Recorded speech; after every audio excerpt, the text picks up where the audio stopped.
First of all, thank you very much for your presence at this seminar, Reset Greece, that the Alliance of Liberal and Democrats for Europe are organizing.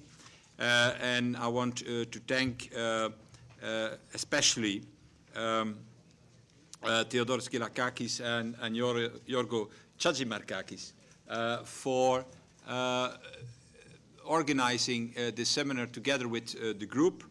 And especially I want to thank the members of the Greek government. I want to thank the Commissioner, Mr. Rehn, always very busy, I should say, the last days and the last weeks. I should thank also Dora Bokayanis and all the other participants on this seminar.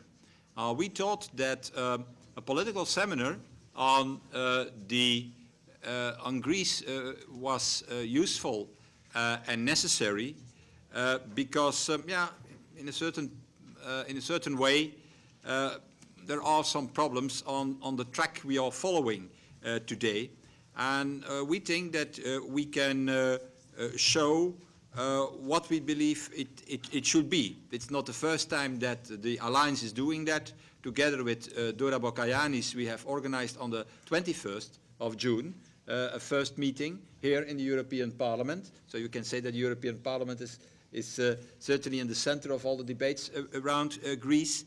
And we want also to show to the outside world what could be the key elements of a real growth agenda that is absolutely necessary for Greece. Austerity discipline is very important. I'm a former Minister of Budget in previous times, as a number of decades ago.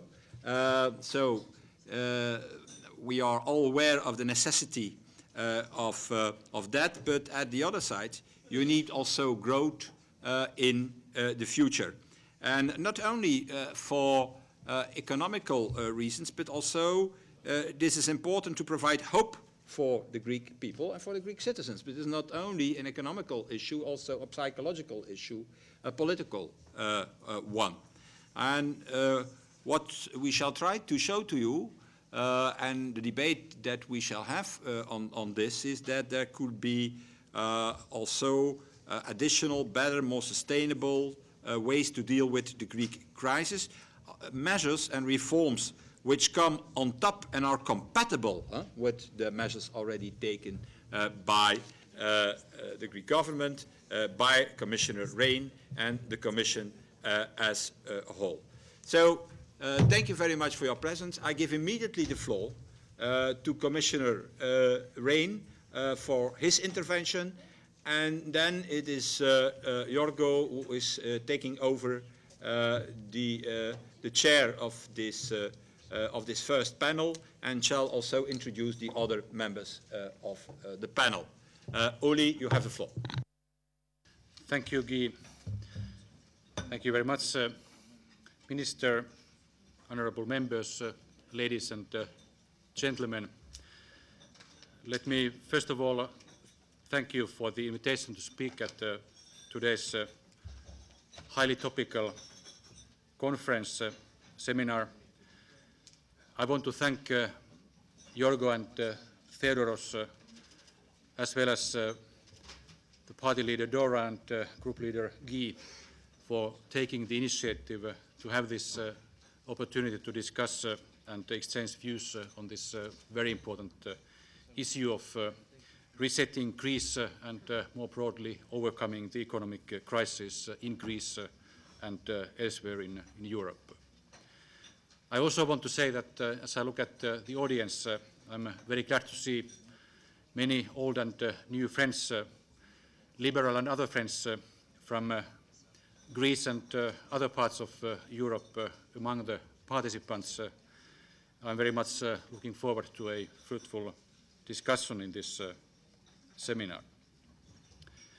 In my intervention, I will briefly touch upon the current economic situation to set the scene, then take a look at the economic reform program in Greece, and also say a few words about the economic governance in the European Union, especially in the Eurozone.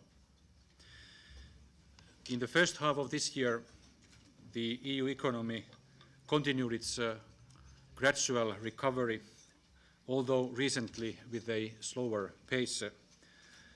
After the strong GDP growth in the first quarter, 0.8% quarter on quarter, the second quarter recorded slower growth, 0.2% quarter on quarter, and moreover, short-term indicators for the euro area point to a further moderation of growth. All in all, the short-term growth prospects have somewhat worsened compared to our spring forecast. On the other hand, temporary slowdowns are in fact not unusual in recoveries that last for many years.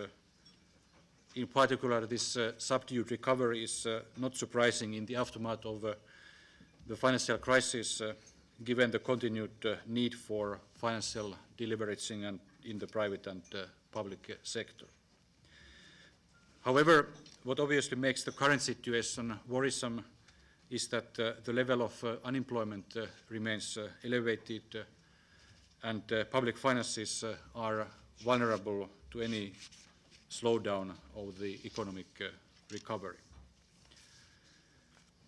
Stress in financial markets increased over the summer, leading to substantial volatility and occasional turbulence. The rough ride in the financial markets is a real test time for the euro area. The situation is serious and there is no need to pretend otherwise.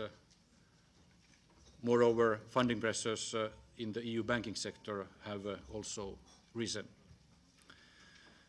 What we seem to be currently going through is a more parallel performance of financial markets and the real economy. The financial markets and the real economy now move more in synchrony, and the continued financial turbulence is spilling over to and potentially harming the recovery of the real economy. This underlines the importance of containing the market turbulence to secure the economic recovery in Europe. In order to do so, the Euro Area Summit took very important decisions on the 21st of July. The Euro Area leaders agreed on a new EU IMF program for Greece, which facilitates the financing of the Greek state in the medium to long term. Private sector creditors will contribute to the solution through voluntary debt rollovers and buybacks. The Euro area leaders also agreed on a new set of stabilization tools by increasing the flexibility and effectiveness of the European Financial Stability Facility and the future European Stability Mechanism.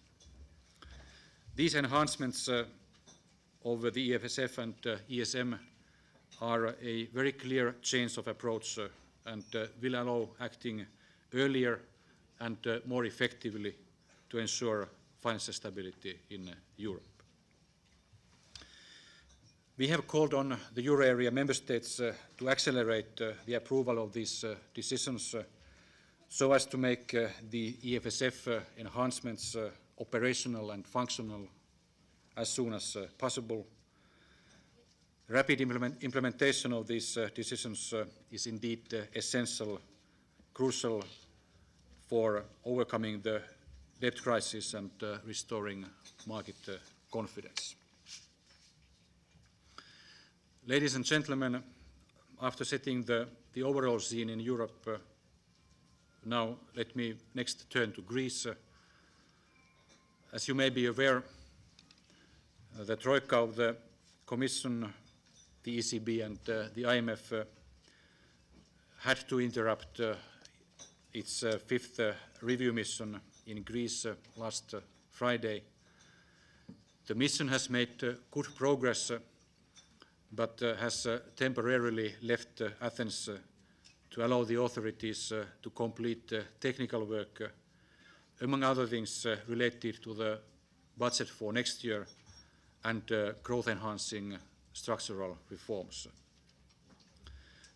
I expect our mission chief Matthias Mors and his team to return to Athens next week when the Greek authorities should have completed the technical work and then to continue discussions on policies needed to complete the review. At the same time, and I can fully agree with Guy Verhofstadt, who underlined the importance of growth and future perspective, we are taking a broader and deeper perspective to the necessary reform of the Greek economy and administration in order to create preconditions for higher growth potential, more productive entrepreneurship, and thus more sustainable job creation. The Commission decided a few weeks ago to set up a special task force on Greece to identify and coordinate all the technical assistance that Greece needs to deliver concerning the EU-IMF economic reform program and to accelerate the absorption of the structural funds. This work, of course, will be carried out in close cooperation with Greece, its authorities and its civil society, and it will benefit from the input of other EU member states and other assistance providers such as the IMF, the OECD and the European Investment Bank. This initiative has been broadly and strongly welcomed by the European Council, by the Greek Prime Minister, and the task force will report to President Barroso and to me. It will be a quantum leap in improving the effectiveness and overall impact of technical assistance to Greece. The first report of the task force, which will report quarterly, the first report is scheduled for the end of October, which is only 1.5 months away from today. And this first report will set out the strategy for the work of the task force and together with the Greek authorities identify the priorities for the delivery of technical assistance. The immediate priorities are to boost growth, competitiveness and jobs in the Greek economy. The task force is now being constituted. I can tell you that over 500 people from the Commission services have applied to join the task force team. It will be significantly smaller, but we have 500 applications, which is a very positive indication of the enthusiasm with which this endeavour is embraced. This will allow Horst Reichenbach, its head, to put together an outstanding team of really top-class people for the difficult tasks ahead. The task force will also have an antenna in Athens to assist on the ground in Greece. In fact, I want to give you a good example of the work which is already ongoing in this regard. My colleague, Commissioner Johannes Hahn, who is responsible for regional policy and structural funds, will visit Athens next week for 3 days and will meet with several ministers, will meet with the leaders of the regional councils in order to identify possible areas of economic growth and employment, investment, innovation, in a way which is, let's say, more specifically tailored region by region in Greece, because different regions in Greece have very different competitive advantages, and therefore it makes sense to have this kind of a very tailor-made approach in our cooperation between the Greek authorities and the European Commission. I request today that all interested parties will cooperate with the task force and with Greece. The time for real action on boosting growth and jobs, on the technical assistance to help Greece is right now.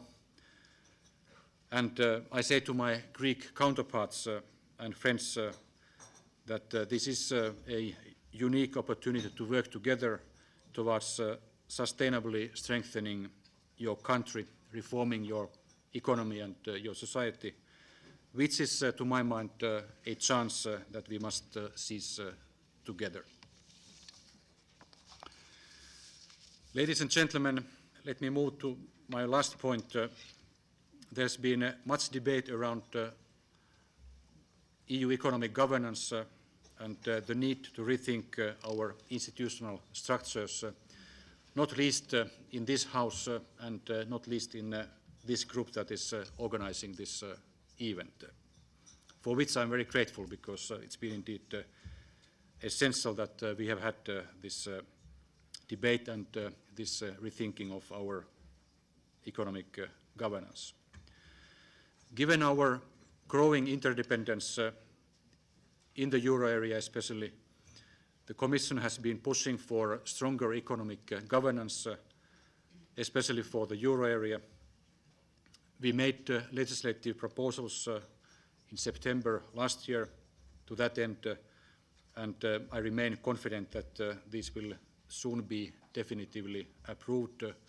I saw some statement of the president of the group earlier today, and I'm indeed confident that we will be able to achieve a positive conclusion, and we can start using the new instruments and the new toolbox very soon, because we need it, and we need it as the foundation for new steps in economic governance.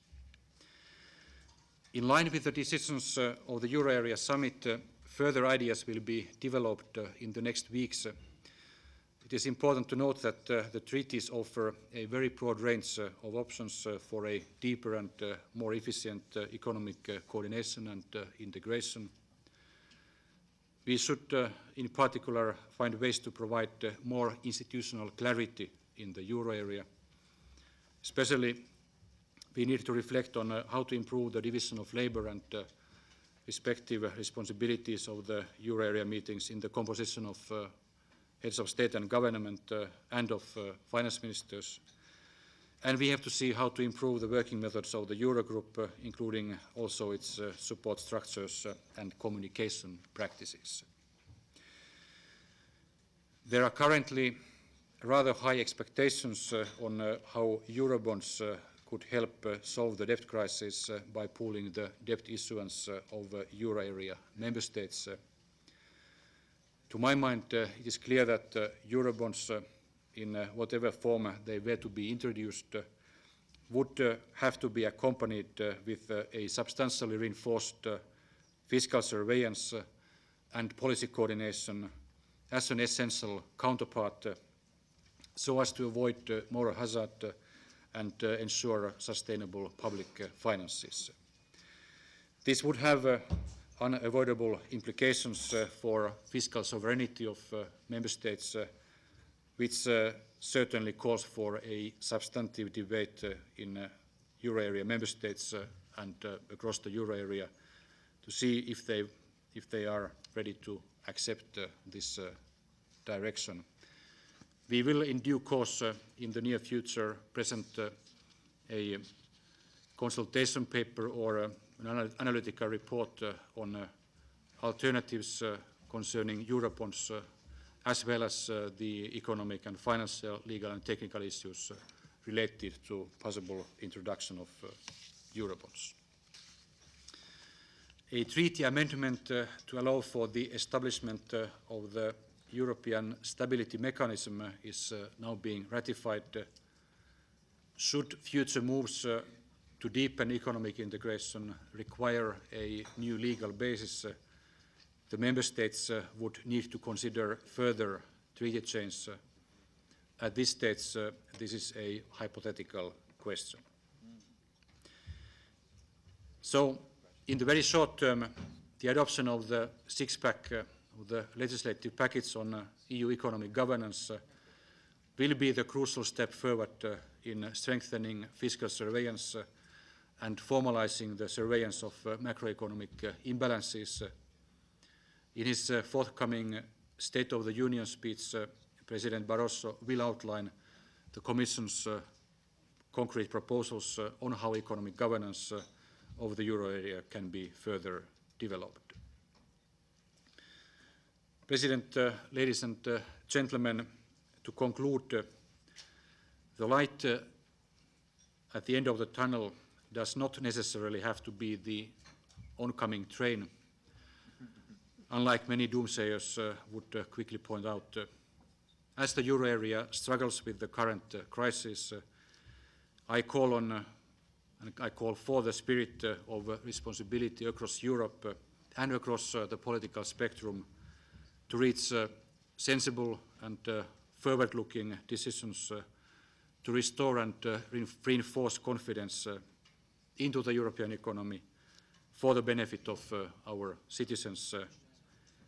Time is of the essence now, and it is essential that we take the necessary decisions in order to restore and reinforce confidence into the European economy. Thank you very much.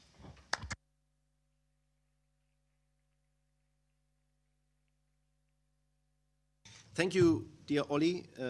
Thank you for these words. I think it's the first statement you do after the last summit on Greece and on this issue. We put Olli very first on the list, not only because he's commissioner, but he has to leave in a few minutes. So if there is a question, we would put this question now because he has to leave, and you have to be very fast. Please. Thank you, and I congratulate ALDE for a very useful for Europe and Greece initiative. Mr. Commissioner, we do thank you for all the efforts you have put for Greece. It seems that you see the goal, but you described the goal of the economic governor, hypothetically, ideas. Is there a deadline? If this is the solution to the crisis, we have to know the timetable. Otherwise, would we look for something else? And I wanted to tell you that within the European Parliament, we have set up the PIG platform. There are deputies, members of the Parliament, Portugal, Ireland, and Greece, that we decided to go out with the PIG platform. We invited the Spaniards, but they said we are not there yet. Thank you. Any other question? Please.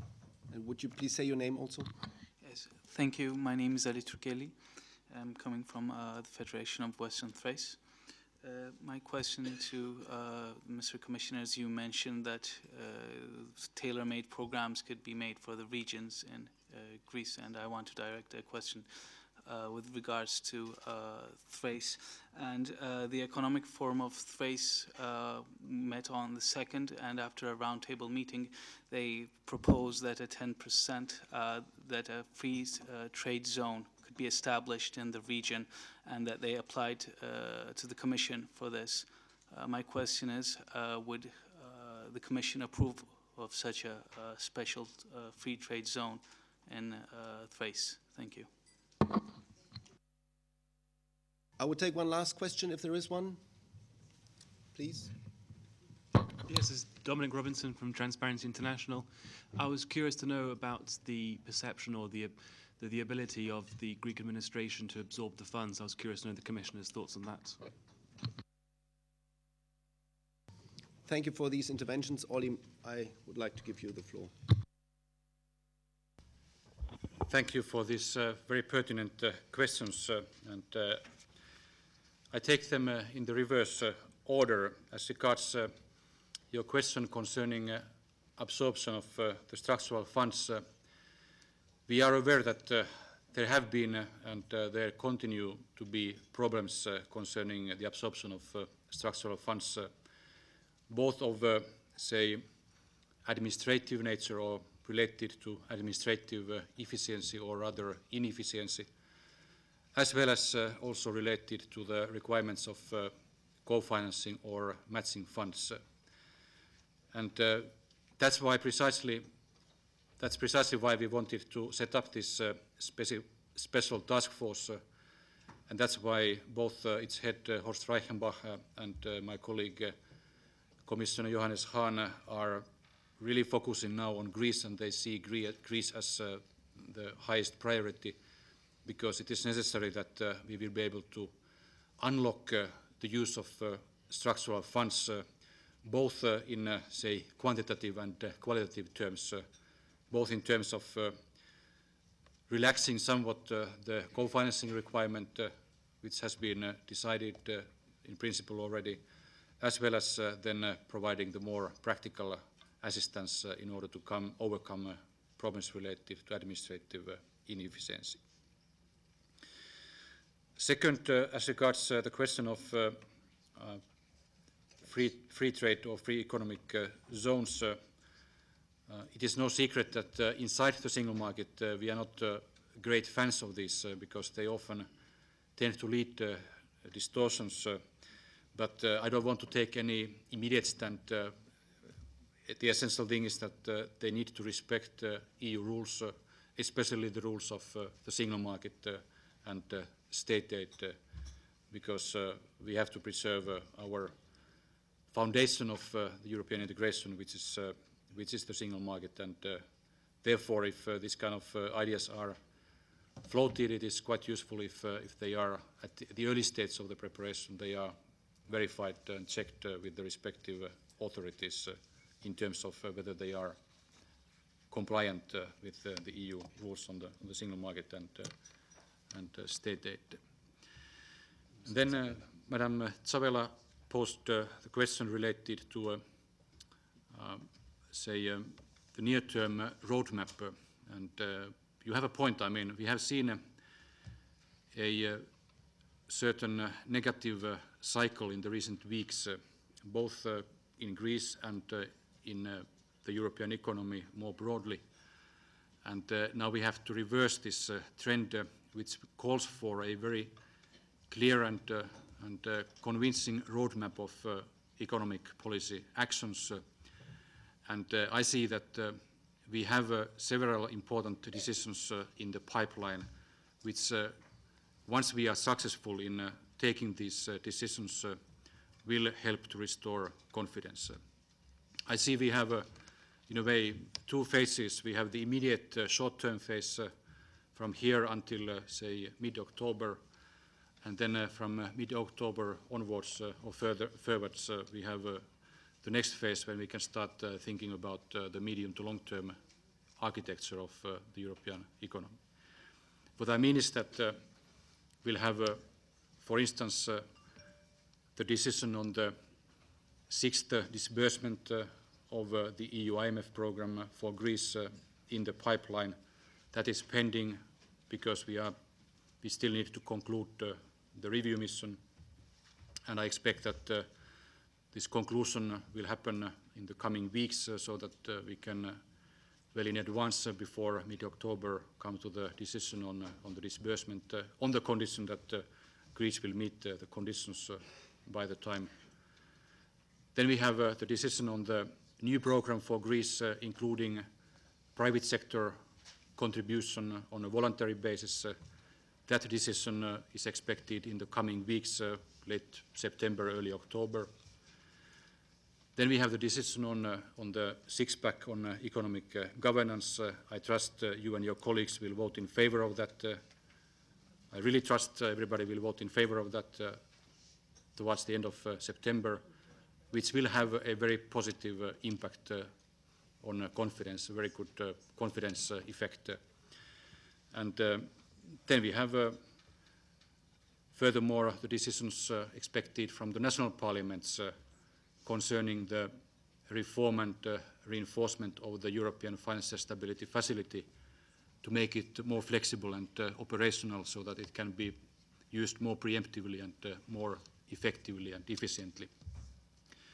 And moreover, once we have done all this, which is a tall order, but we will do it in the coming weeks, then we have the European Council around mid-October. By the time President Van Rompuy, in consultation with Presidents Barroso and Juncker, will present further proposals how to enhance economic governance in the euro area. And that summit should then provide guidance in this regard. I would love to go into, say, deeper discussion on this, but we work so that we, in the Commission internally, we try to first define our lines, and President Barroso will present the Commission's concrete proposals on this in the context of his speech on the State of the Union towards the end of this month. So we have a very intensive period concerning growth, concerning governance issues, and we really have to now seize the opportunity and take the necessary decisions, bold and difficult decisions, in order to ensure that we can safeguard financial stability and we can restore, reinforce confidence into the European economy. Terve, thank you, Olli. I know that you have to go now, and I think thanks very much for joining this conference. And don't forget to keep Thank you. Thanks, Jörg. Dear colleagues, ladies and gentlemen, I would make a big mistake if I would read out a list whom I have to welcome here, because I definitely would forget somebody. So feel welcome to everybody.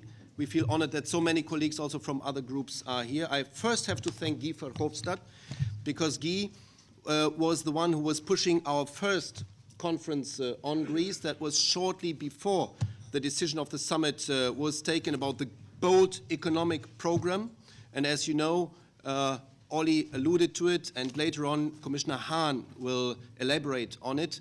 It was adopted, the package for Greece, with approximately 10 billion of euro going into a fast track. It's not new money, it's old money that has not been absorbed by Greece, and we might later on learn by the Greek Minister Michalis Chrysochoidis why this was the case. We are at the moment, and that's maybe the reason why we should have chosen a bigger room, in a very, very troubled time. The Troika, like Olli pointed out, left Greece last Thursday. Yesterday, the Greek government took some major decisions about implementing what was, to a certain extent, also told months ago. And the Minister Michalis Chrysochoidis has got some new competences from yesterday. Would we have known this, we couldn't have chosen a better day than this day to organize this conference. Also, in the light of the verdict, should I say, of the Constitutional Court in Germany, which gave green light to the Greek rescue package, without forgetting, although, the rights of the German parliament. I would like to ask Michalis Chrysochoidis, and we feel honored that you are here, Michalis. We know about your Europeanness and European conviction, and also about the difficult times you have in the Greek government, where we are at the moment. We see that, to say only one figure, youth unemployment in Greece has gone up to nearly 45%. It's very, very high. We understand that the Troika might have had a theoretical approach rather than a very practical approach. We know and we have seen that your government had difficulties to implement the measures that have been promised. But we wait now for results. We know that in this room there are also investors who would like to come to Greece to invest. What's the current situation? I would like to start with you, Michalis. You are the Minister for Regional Development, Competitiveness and Shipping. You have the floor. Thank you, Yorgos, Mr. Verhofstadt. Dear friends, thank you for this most welcome opportunity to discuss strategic priorities to the Greek economy. In the last 20 months, we have been implementing a major adjustment program for the Greek economy.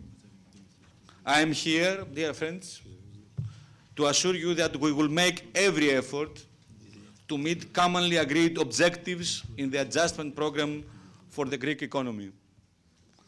Also, I'm here to inform you that the painful process of economic change is paying off, and the dynamism of the business sector is bouncing back after decades of subsidized economy and declining productivity. These are challenging times for Greece and for European economic governance. After several months of negotiation, the European Council provided the framework for debt sustainability in the Greek adjustment program. This is the first solid step for exciting the crisis, and we all have to do our best to accelerate the implementation. Our strategy for growth, driven by business sector recovery, is simple and pragmatic. We started with export promotion and the complete restructuring of investment incentives in favor of comprehensive growth-enhancing reforms for the business sector. We continue now with a special effort to attract foreign direct investments, as well as to enhance competition and accelerate the absorption of cohesion funds. Export this year are increasing by 40%. Our cohesion funds, ESPA, is taking off. Serious interest for FDI is recorded, and Greece is being upgraded in international assessments of competitiveness. I know that all that is not finding the way to the media, but I want to repeat. Solid progress is taking place in the real economy in Greece. I am aware that we are at a critical phase, and growth rebalancing needs, of course, time. However, I would like to point out that our problem, number one problem in Greece for the next 12 months is access to finance, the problem, the terrible problem of liquidity. The liquidity for the real economy and especially for SMEs. In Europe,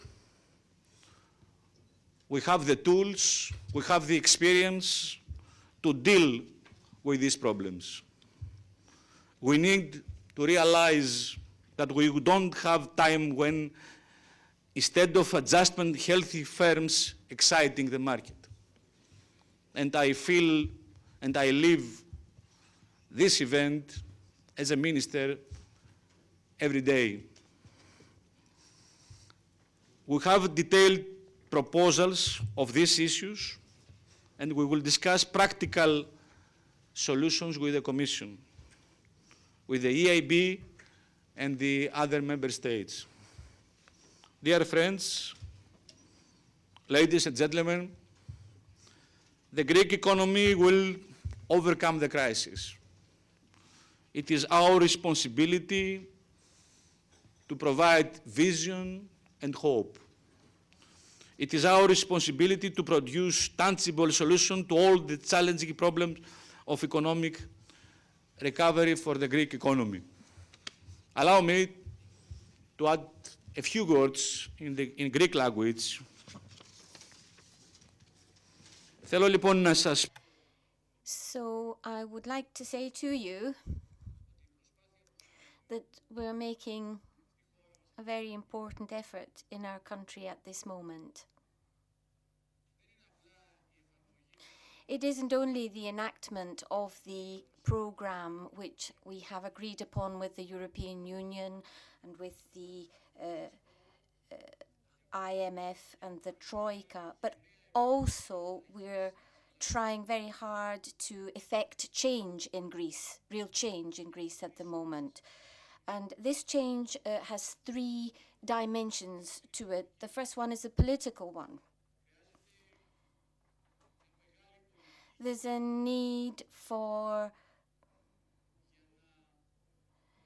a lot of political will, political generosity in order to effect these very important changes. And we, as a government, have that will, we have that generosity to effect these changes. These changes create turbulence in the economy, in the political system, and in civil society. Now, the second dimension is economic. And we need here spectacular change from the structural point of view so that we can set up in our country a proper environment for investment. And on the other hand, we need to make Greece attractive for new investment, new investors, whether these be Greek or foreign. The aim is to create a new growth model. A new growth model which will be directed outwards and will be directed towards production, manufacturing, because at some point in time we lost the manufacturing structure, infrastructure of our country, and policies were not followed correctly in our country in that sense. And thirdly, we have to deal with the fact that at the moment very strict austerity measures are being carried out in Greece and hurting pensioners, employees. This is very important because we have to, in the future, make sure that we have a fair society in Greece. And everyone has appreciated that. Everyone has taken that on board. We can't have a country which is spending money like water and becoming indebted, as well as the problems of tax collection that we have. So I can guarantee to you that we have taken a decision. We are determined to shake off this inactivity which has led us to this situation and has led us to social imbalances and unfairness. This is our political decision. And we would also like to change the agenda. In our view, the agenda has to be more varied, both in Greece and in Europe. We need some good news. We need some growth.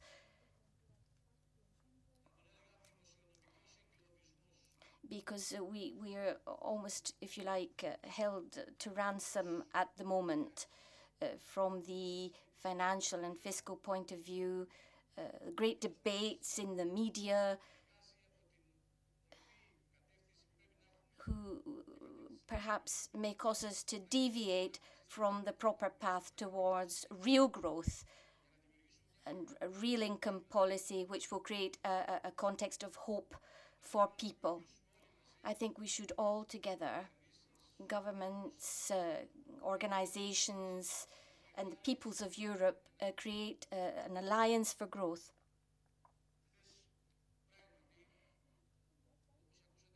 As you have heard, very important decisions have just been taken in the Greek Council of State.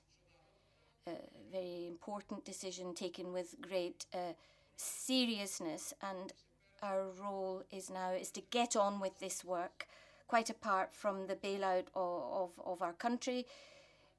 We also have to make sure that Greece grows. This is the precondition for social good and social peace and social and political stability in Greece. So, as I said before, We're going through a dramatic period in terms of liquidity in our economy, and that cannot continue. We need to find a solution in order to finance the real economy, because at the moment our state economy is in great difficulties.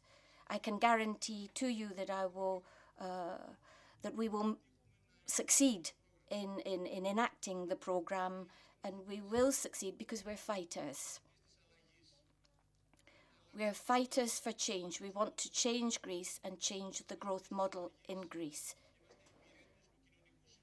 And we want to work for the good of the Greek people. And we will succeed for another reason, because we share the Greek vision. We believe in a politically integrated Europe, a Europe where people's interests are protected and where there is economic solidarity in the world economy. Thank you very much.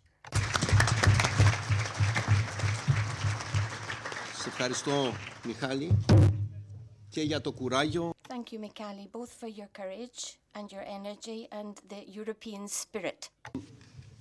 Commissioner Johannes Hahn, who already is with us, and it's not extremely polite of you to be so early, but extremely helpful, because we now will discuss exactly the problem that Michalis pointed out as the main problem, liquidity. And there you play a major role, but not only you, also the EIB. And I'm extremely grateful that Plutarchos Sakelaris, the Vice President of the EIB, responsible for the operations of the bank in Greece, is here with us. He is also responsible for the EIB's activities on energy policy and also of the bank's economics department. Plutarchos, the EIB plays a very, very important role. Could you please elaborate to us why there is no liquidity in Greece and what could be done by you? Well, that's a tough burden on my shoulders. Thank you very much, Yorgo. And thank you very much to ALDE for inviting the EIB here to put its own 2 cents of worth into the debate on how we can reset Greece, a very important debate, one that we certainly in EIB take extremely seriously. We've been talking about the challenge for Greece for months now, and certainly it's quite clear to everybody the challenge is to succeed on the program that the government, as the minister has said, has committed, the program of fiscal consolidation and debt stabilization, and at the same time the program of structural reforms. Structural reforms that will enhance productivity and growth. The issue, however, with this extremely important program is that this growth that will come through the structural reforms will come at best in the medium term. All of this stuff, even though it's absolutely necessary, can only really work in the medium horizon. You don't ask me what that is. I can tell you 3, 4, 5, 6 years, I don't know. But a very important ingredient, and this is not new, it has been said before, it has been said in this panel, is what can we do about the short term for growth? We can call it the light at the end of the tunnel. We can call it a ray of hope for the people and for the economy. But this is, I think, something that we have to concentrate a little bit more than what we have been concentrating up to now. If you look at what things can help an economy in the short term, we, of course, are excluding, actually, we're putting against us anything that has to do with the personal consumption that's falling. With government consumption, that has to fall also. Okay, net exports are increasing in Greece, but given, of course, also the worldwide situation, we cannot expect miracles from there. But I believe that we have to concentrate more on that other element of aggregate income, which is investment. And investment is hurting in Greece. It has been hurting for many years now for various reasons. I'm not going to go into them here.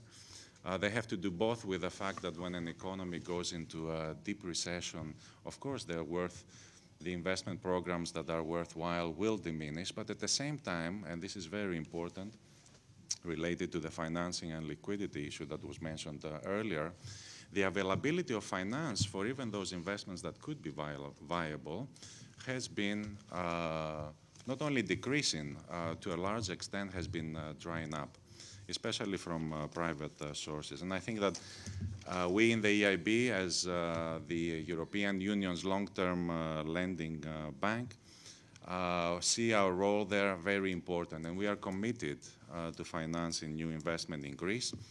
But the message that I want to pass today is that even we need help in that. We cannot make miracles. We cannot pull the whole thing on our own. We are very much constrained on what we can do in Greece. And this has to do with the general environment of heightened risk, with the lower the credit ratings of the different counterparts, including, of course, the sovereign, which is bringing down everybody else. So what can we do? What is the solution? Because indeed, what we find in the EIB is that there are a lot of good, potentially economically and technically viable projects that do not go through. What sort of help can we get? And this brings me to one idea that we have floated. We have started floating with the government, with the Commission, with other counterparts, which is the idea of a guarantee fund. So if the problem is that you have too much risk and you cannot take it up on your balance sheet, but there are good projects, there are good investments potentially that could be financed, what you need is to take away some of the risk from the shoulder of the financiers. And this is where also the structural funds can come in, because of course to have a fund you need money. Where are you going to find the money? I have a couple of ideas there, but for me the most obvious one, though not necessarily an easy one, is the structural funds that Greece has as part of these financial perspectives, which could be used in a specific fund to guarantee specific investments where the European Investment Bank is involved, and of course others are involved, investments that will bring about not only, of course, long-term productivity, long-term growth, but also growth in the short term. This would be predominantly private sector investment, because at the moment it's mostly the private sector that is hurting in Greece in its ability to carry out its production and its investment. It could be also for small and medium-sized enterprises. It could be for infrastructure that is done as a PPP, private-public partnership. It could be for investments of the project finance type, for example, for renewable energy sources. There's a huge demand and a huge potential in Greece for that. Or it could be for large concessions. So even the financiers, even public financiers like us in the European Investment Bank, need help right now in order to help Greece. And I believe that the funds that would provide this help are there. All we need to do is work to make sure that we can rechannel them to an activity or to a use that can basically help to release this potential for Greece, this growth for the Greek economy. If this idea of finding these funds doesn't work out, which I really hope that it can work out, but of course it's not easy because it will require a change in the regulation for the structural funds. There are other ideas. I think that the growth element of the economic support program has to be enhanced. And this is one idea on the table. I'm sure there are many more, and I'm willing to discuss them. Thank you very much, Jorgen. Thank you, Plutarchos. Very good idea. A guarantee fund, but Commissioner Hahn was here listening carefully and maybe will say some words, because he has the money that you want to have for your guarantee fund that then should go to SMEs in Greece. Let me now pass the floor to Daniel Groß, who is the director of the Center for European Policy Studies, CEPS. He's a Chicago boy. He studied in Chicago. although he's a German. He worked for the IMF and then joined the SEPS. He is a special expert in European monetary affairs. Where are we when it comes to Greece? Mr. Gross, you have the floor. Thank you very much. I studied also in Rome, so I'm a Rome boy as well. I'm always a bit, say, in a difficulty when I talk after politicians at a conference which is supposed to give some hope. And you know, I'm a representative of the dismal science. And I must say, when I look at the Greek economic situation today, it's difficult to get more dismal than that. And that's why I prefer not to just comment on the current situation. But I wanted to pick up a couple of themes which have been around here.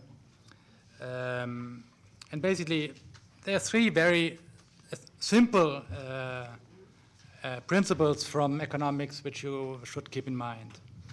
The first one is that in the long run, you can consume only what you produce, right?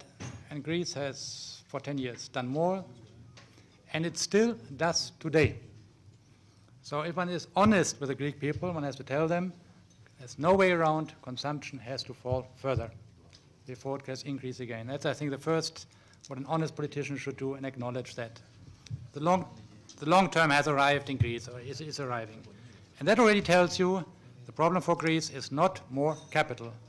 It is not more money. Right? Greece had for 10 years unlimited access to cheap money, and we see the results today. Of course, now the politician will come, now this time is different. From now on, we will use the money in a much better way. And then I just ask as an economist, yes, but what are the different incentives for the private sector to do that? And then it's difficult to give an answer. The answer given in other countries is, wages have declined a lot.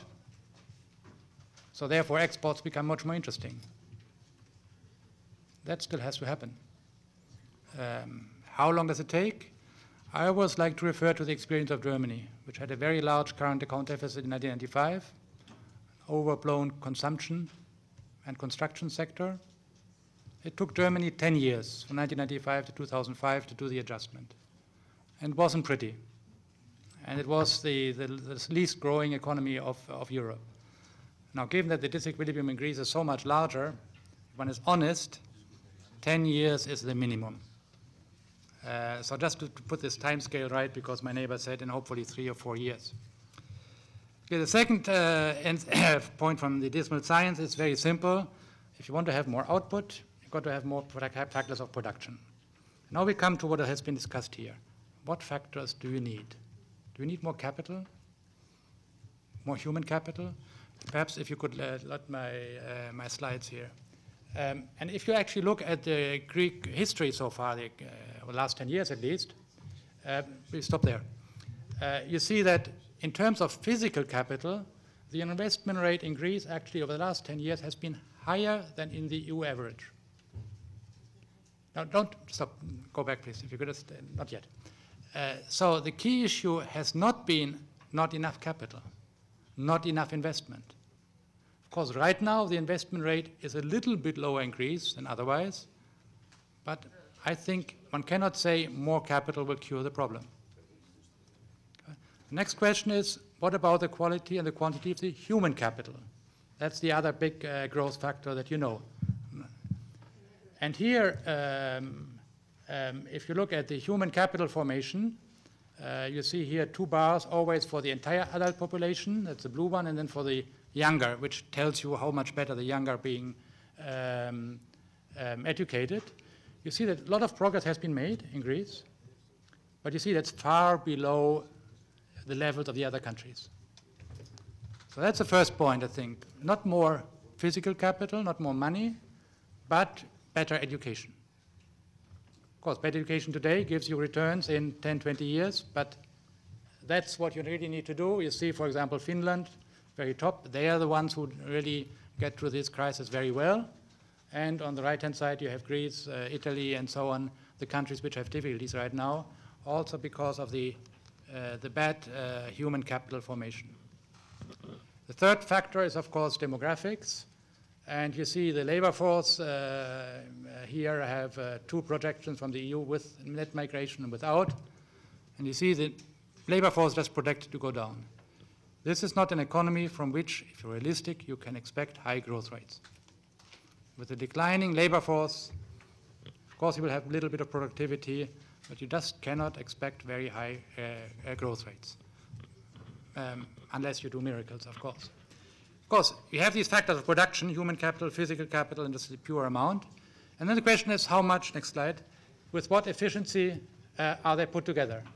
And here it gets very dark. That's a slide on the quality of governance. And it's so bad that apparently the computer doesn't want to show it. I'm glad that the person from Transparency International is here. They provide some data on corruption. The World Bank provides data on the quality of governance. And just to say what the computer refuses to show, Greece 10 years ago was a country which was a little bit below average in terms of quality of governance indicators in the EU. Today, sorry you can't see it on the slide, it's on the last place in terms of corruption indicators. That is, I think, one of the key indicators and the key issues one has to work on. Because you can accumulate more capital, physical capital, more human capital. But if the quality of the state, of the governance, is so low, then you cannot expect that then you have growth. Maybe now it comes. Voila. These are the numbers you have for the EU average, the Transparency International Corruption Perception Indicator. And you see for Greece it goes from a respectable value close to 5 to 3.5, which is the lowest value in the EU. So I think these are the things we should look at. These are the things which have to improve. If you want to do the next slide, and then I think you can have some progress. Of course, the last point is something that you mentioned. What we have had over the last 10 years is a huge growth in the ability to produce what we call non-tradables, consumption in Greece. And the tradable sector, exportables, manufacturing, as you said, Minister, has declined or stagnated at best. We have to shift these resources, right? Basically, fancy stores in the center of Athens have to close. The problem is these stores cannot be used to produce exportables, and the people working there are not exactly skilled workers who can go into manufacturing. Maybe into tourism a little bit, but it's very difficult to transfer these resources. Said in Germany it took 10 years. In Greece it will take a very long time. And of course, this shift then requires, to some extent, capital liquidity for the kind of projects that I presume the EIB would like to support. But this shift will take place, only if wages go down, if it becomes very profitable to invest in Greek exportables. And that hasn't happened so far. And that has happened in other countries which have done the successful adjustment to a very large extent. You know the case of Latvia, I presume you have studied it, and other countries which have gone through that. And then it's always said, oh, Greece needs now liquidity.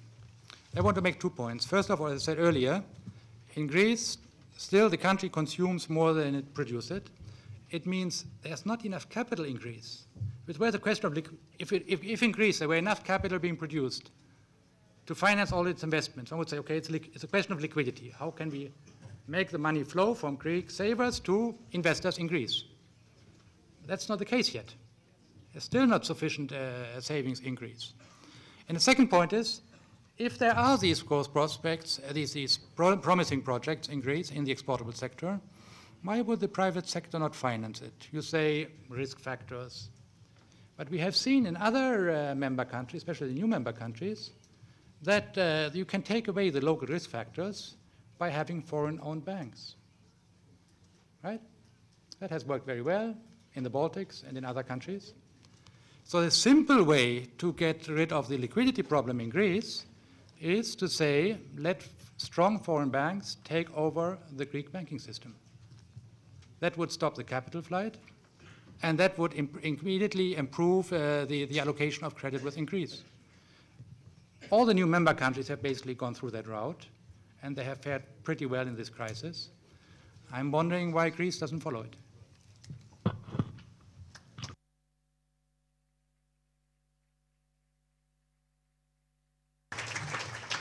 Thank you, Mr. Groß. Thank you very much. I would now like to take 3 questions for this panel, since we have another panel to come. But before going for questions, I would just like to raise one point, because education is a very important point.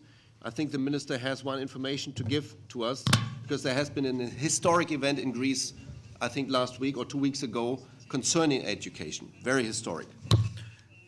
Θέλω να επιβεβαιώσω. Yes, I can endorse the figures that Mr. Gross has given. And I'd like to salute the knowledge of Mr. Gross, because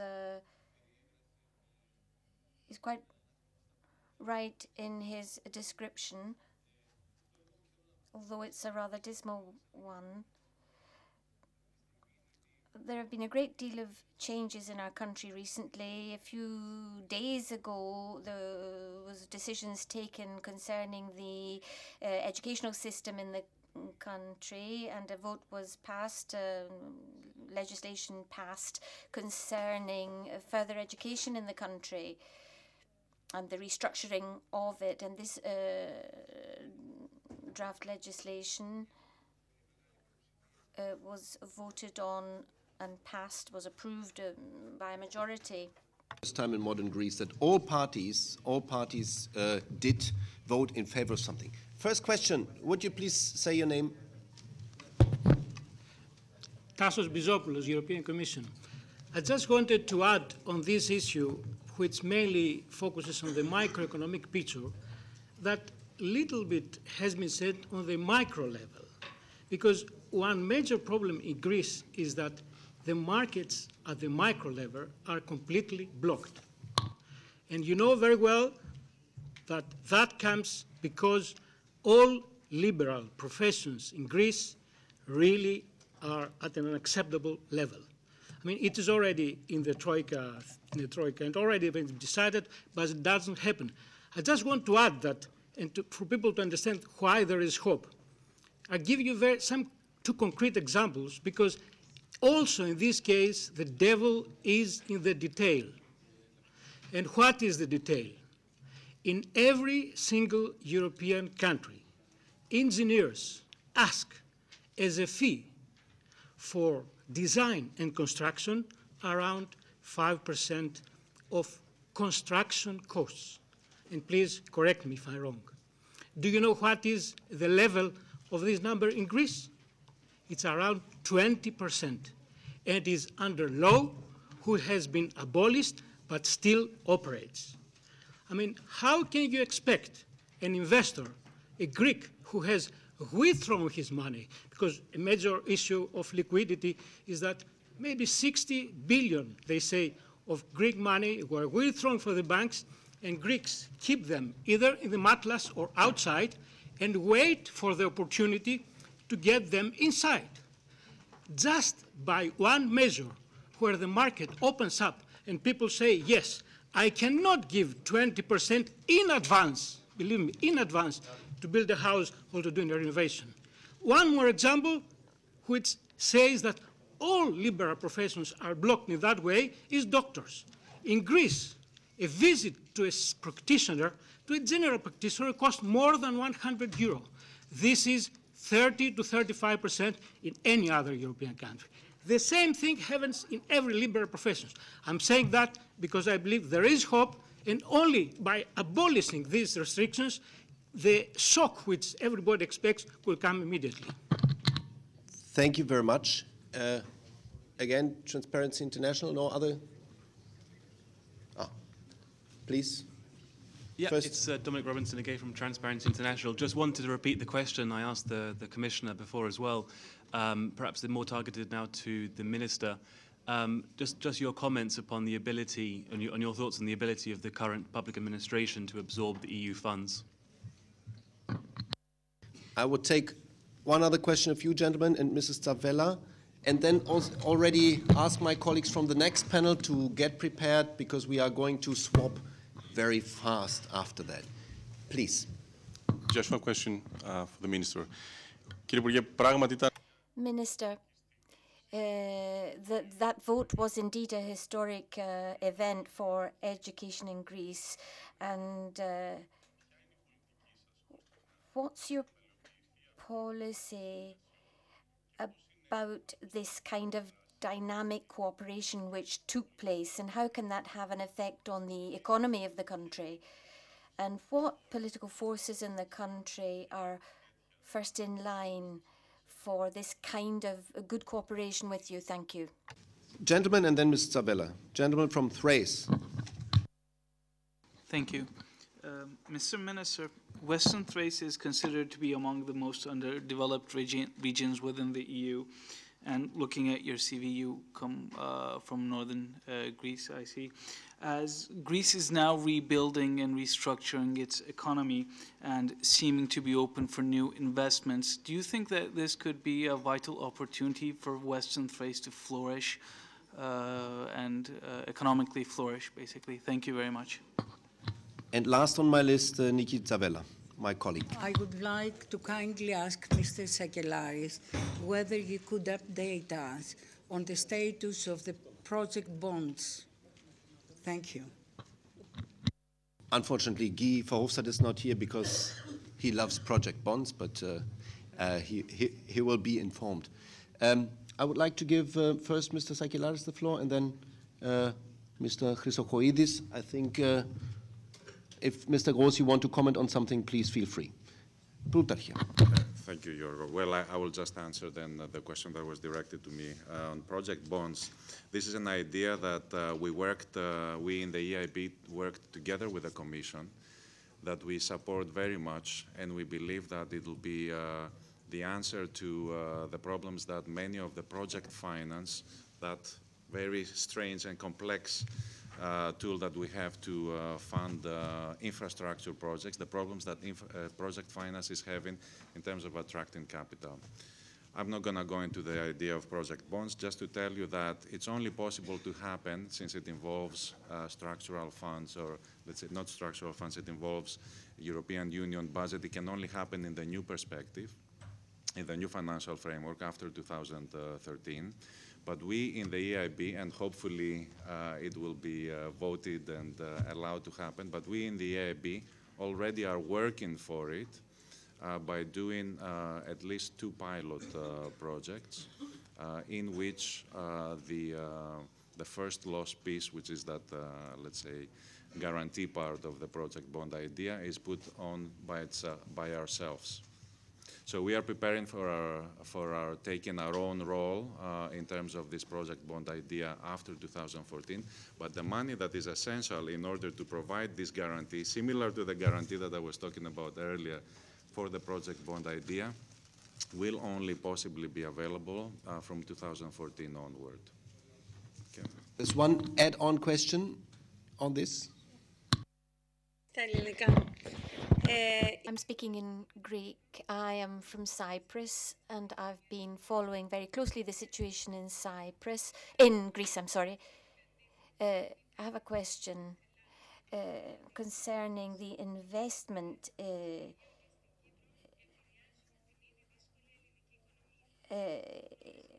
We know that there can be repercussions for the Cypriot economy as well, in connection with the investment in the north of Greece. So I'd like to know how Europe can help with this. And to answer this, I would like to give you the floor, Michael.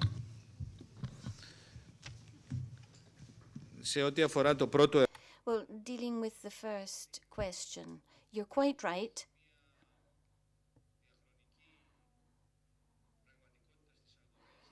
There is a certain reality on the ground in the markets in Greece. Either there is no access to them, or there's a monopoly or an oligopoly, a cartel, several cartels, and that affects consumers.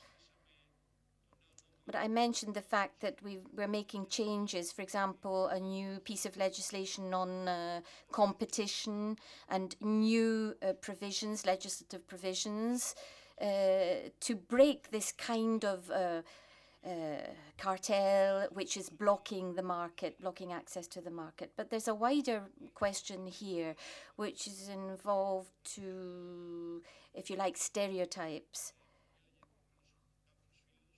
Some friends of mine said to me recently, what's the big difference between visiting a doctor in Greece and visiting one in Belgium, for example?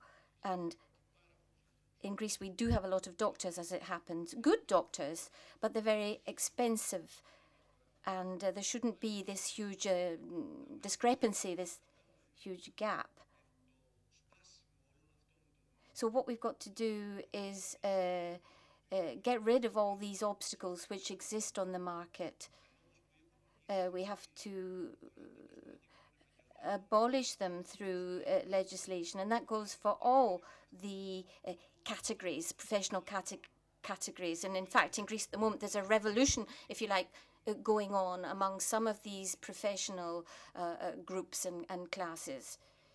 Now, turning to the second question that was put, and it was put to the Commissioner, on absorption of community funds, cohesion funds. On that, I can say that we have taken the ESPA program, that's the cohesion program in Greece, and we have a 2.9% absorption rate, 2.9%. But at the moment it's at 16%. So it's not a question of not being able to absorb the funds. What I think is we need to speed things up. And in that sense, we have some cooperation going on with the European Commission as to how we can get the necessary tools and the necessary support, the know-how, the experience from other member states in the European Union or from the Commission, and Mr. Hahn's here today with us, if we can get their help so that there can be a contribution to speeding things up for us and make ESPA a flexible program which can respond to the crisis conditions. The Greek ESPA, unfortunately, was, and still is to a certain extent, involved with, to 65%, involved in road building works only, exclusively. So now we have to deal with the fact that we have the crisis, and we do have to adapt to tackle that. Turning to the third point that was raised, it concerns Thrace, the Thrace region of Greece, and investment in that area. I can tell you that we're trying very hard in that direction, and we have been doing so. But from the 1980s to the 1990s, there were a great deal of funds made available for the development of Thrace. However, given the changes that took place in the region, I'm referring now to our northern borders, the situation was very fluid, and in fact it's true that the economic situation in that region is suffering.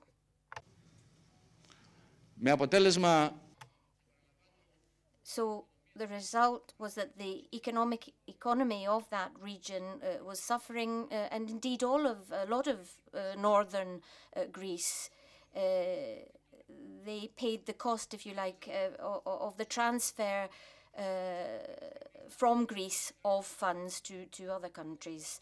So they were disadvantaged by that. We're trying to restructure manufacturing process in that area and give out allowances also and benefits to the people of the region to try and get them back on their feet and get them involved in growth. For example, in the ports, in the harbours of the area, which have a great deal of importance for the south of Europe and the Balkans area. So hopefully Thrace will take its place, its rightful place in the growth process over the next few years. And finally, I got a question about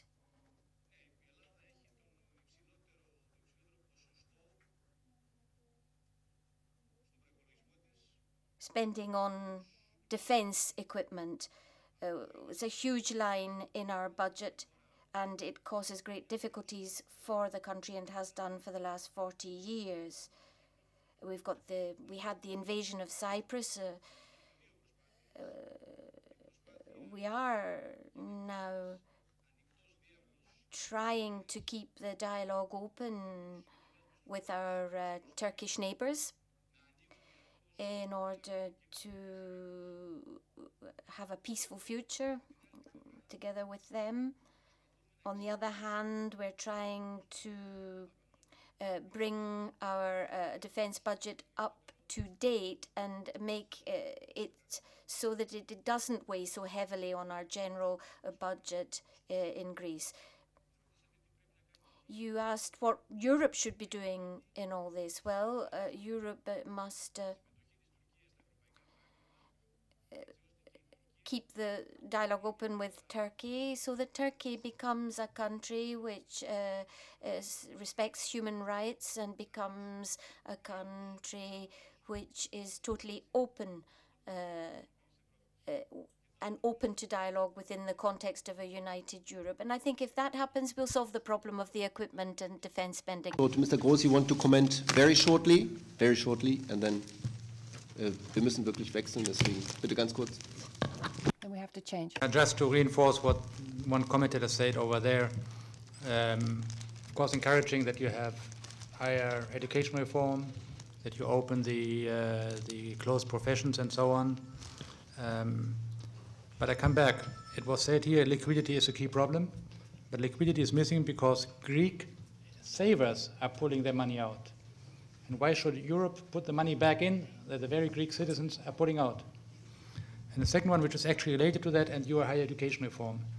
The risk is that you educate perhaps your next generation much better, but it won't stay in Greece if the Greek administration, the Greek government, the Greek environment is not improved. That is the alpha and omega of everything.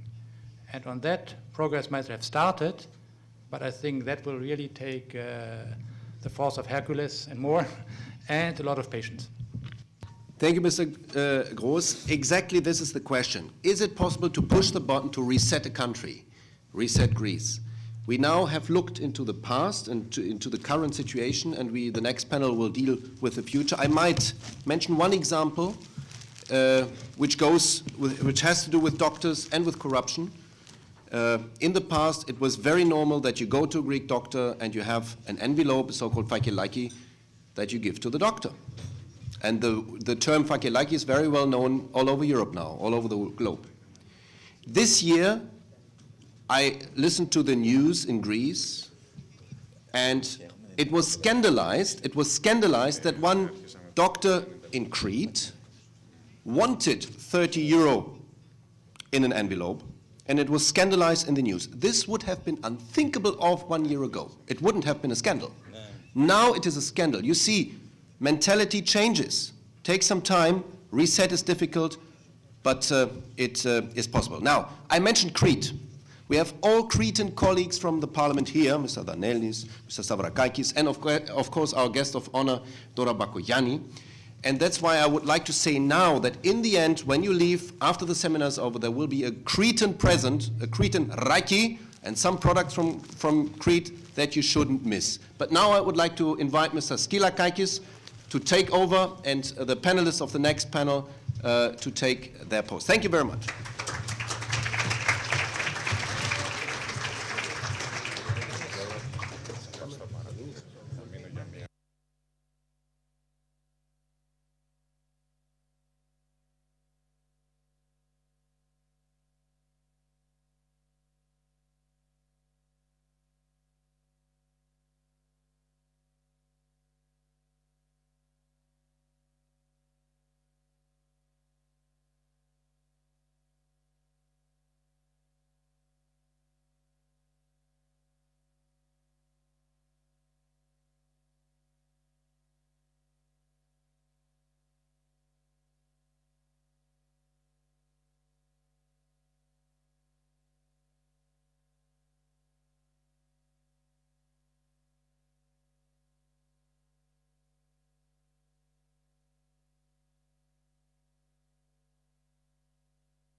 Ναι, το ξέρουμε.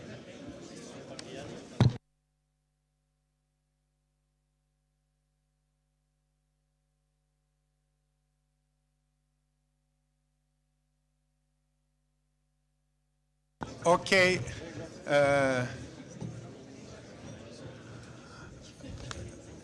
Let's start this new panel. Let me, before passing the floor to the speakers in this important ALDE event that I have the honor to co-host with Guy Verhofstadt and Giorgos Hatzimarkakis, share a few thoughts that were also created when I was hearing Daniel Gross talk about the Greek economy. The situation is grave, and one has not to be just sincere, he has to be blunt.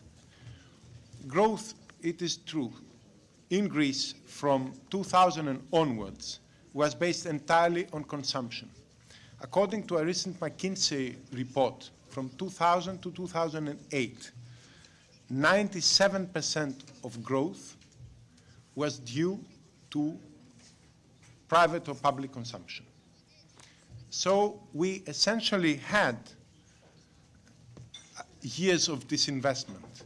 Now, Daniel Gross said you have fixed capital, but if you look into the Greek statistics and into the Greek reality, most of that fixed capital was houses. And these were not essentially investment, and they are not fixed capital. Greece already had the highest percentage of house ownership in Europe. It was essentially durable consumption. Part of this capital investment was durable consumption. And the other part went to overinflated introvert sectors. So essentially, the extrovert sectors that we need don't have fixed capital at this moment. Also, our human capital seems, if you look into the statistics, to be in a bad situation. If you look into reality and take into consideration the black economy in education, which is huge, and the fact that Greeks have the highest percentage per capita in the world, together with Hong Kong, of Greeks studying abroad, many of them in the best universities in the world. It's a different issue that most of them stay out, have the potential of a very good human capital. Thus, the real problem is the third one that Daniel Gross put up front, which is governance. I am not certain, and I've done a doctorship on corruption, that corruption is measured by Transparency International in an objective way.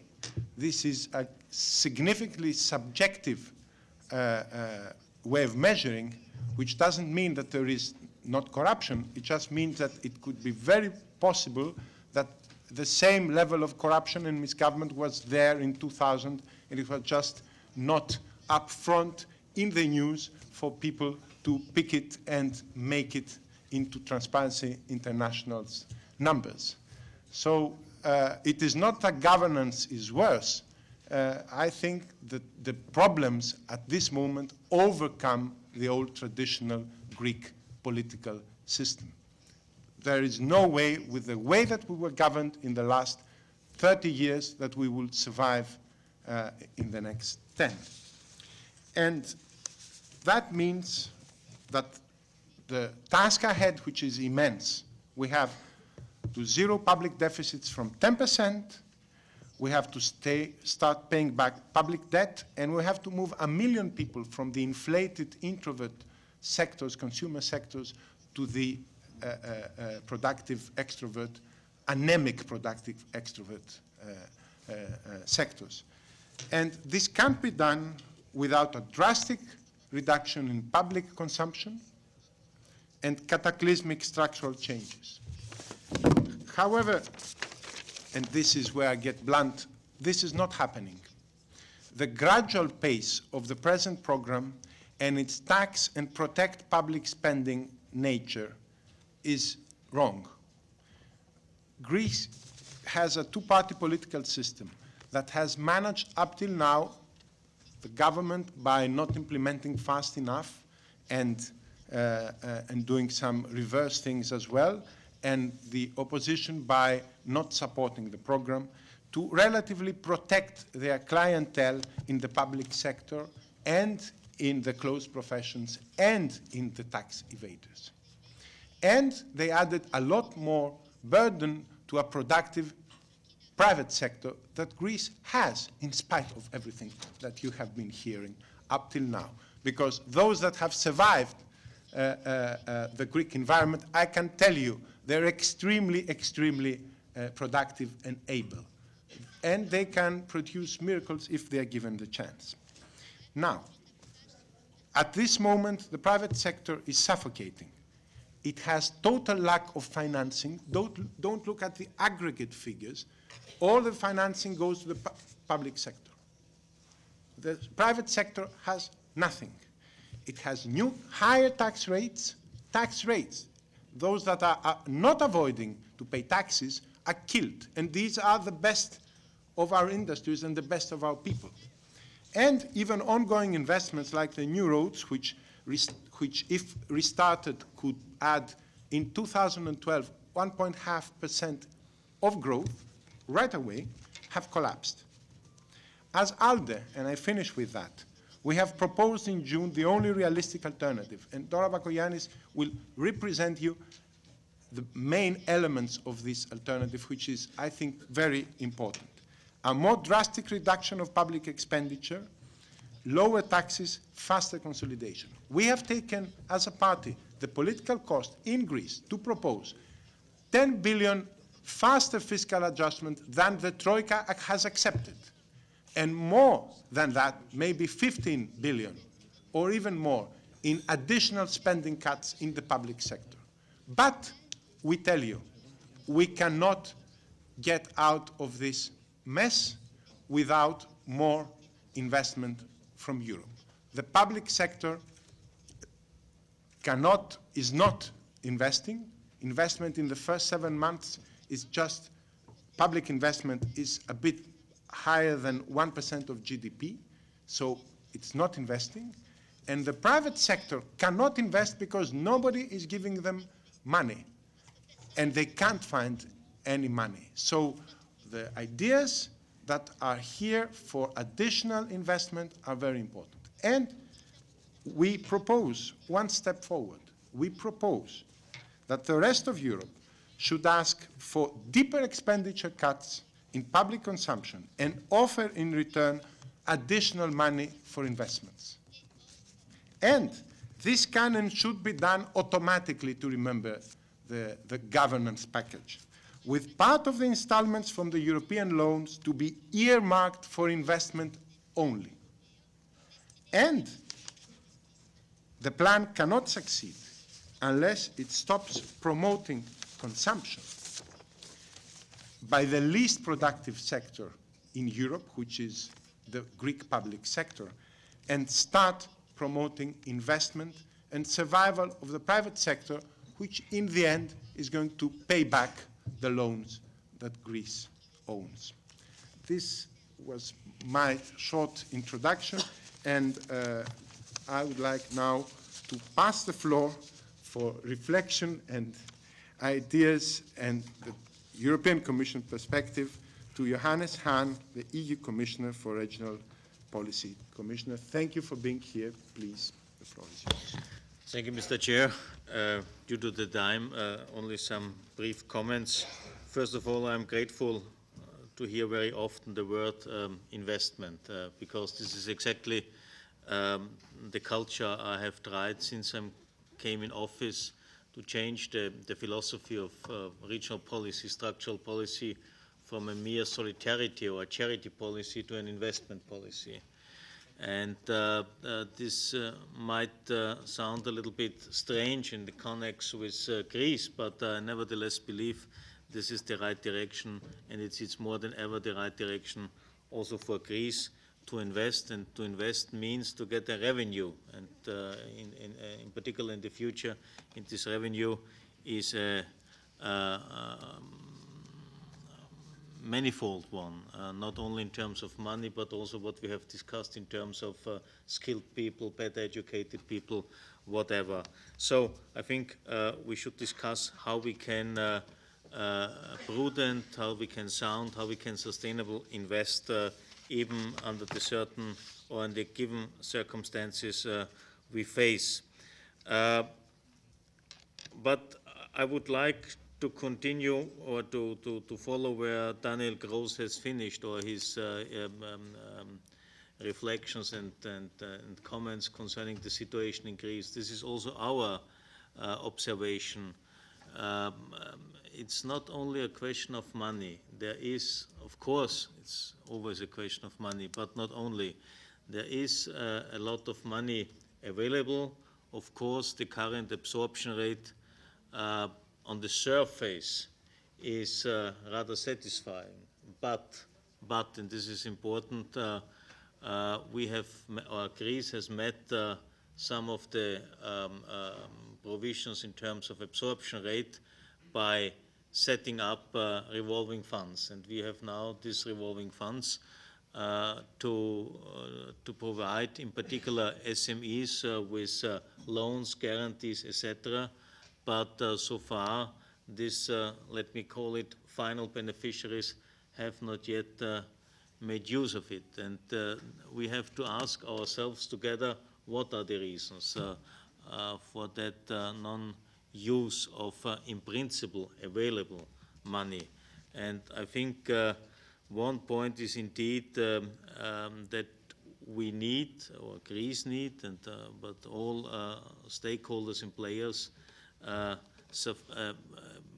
sufficient legal frame, and that means that we need certain novelties, adjustments, or even new laws. Let me say, for instance, in terms of company tax laws, seems to be that the current one is a rather complicated one, which is not really applied by the people, by the companies. And so I can tell you a lot of examples where rather quick changes are possible. But laws can be adopted or changed rather quickly, but the culture behind to be changed, that takes time. And if the title of this conference is Reset Greece, and before Jorge Katsimakakis was asking or saying, can we press the reset button, I have to say it's possible if below the display there are a lot of devices, or we have more reset buttons where we have to press, because it's not only the money, but we have also to change the certain legal or certain laws. And I think that the most important thing from my point of view is also the rather weak administration, which must be a main target of, for improvements, for changes. I also believe that the different responsibilities between the different levels of administrations are a big problem we have to tackle. We have to work on that. I'm not quite sure if all the reforms, but I don't like to criticize from outside and even not in the public. We have to discuss it together and to see what is the most appropriate approach for the future, to see what can be done. So I think we have to tackle several areas, and of course also what has been discussed had been put on the table by the EIP and others. Of course, we have to further develop our financial engineering instruments and to find a solution in order to provide liquidity on the one hand, but also to take care that already in principle available money is used. Don't forget that we have already decided together with the Greek government to increase the European co-financing rate for structural funds up to 85%. This is definitely a financial aid for Greece as such, and we have already proposed, and it's now in the channels to be decided by the Council and the Parliament, a further increase for the so-called program countries, which includes Greece, for the co-financing rate of up to 95%.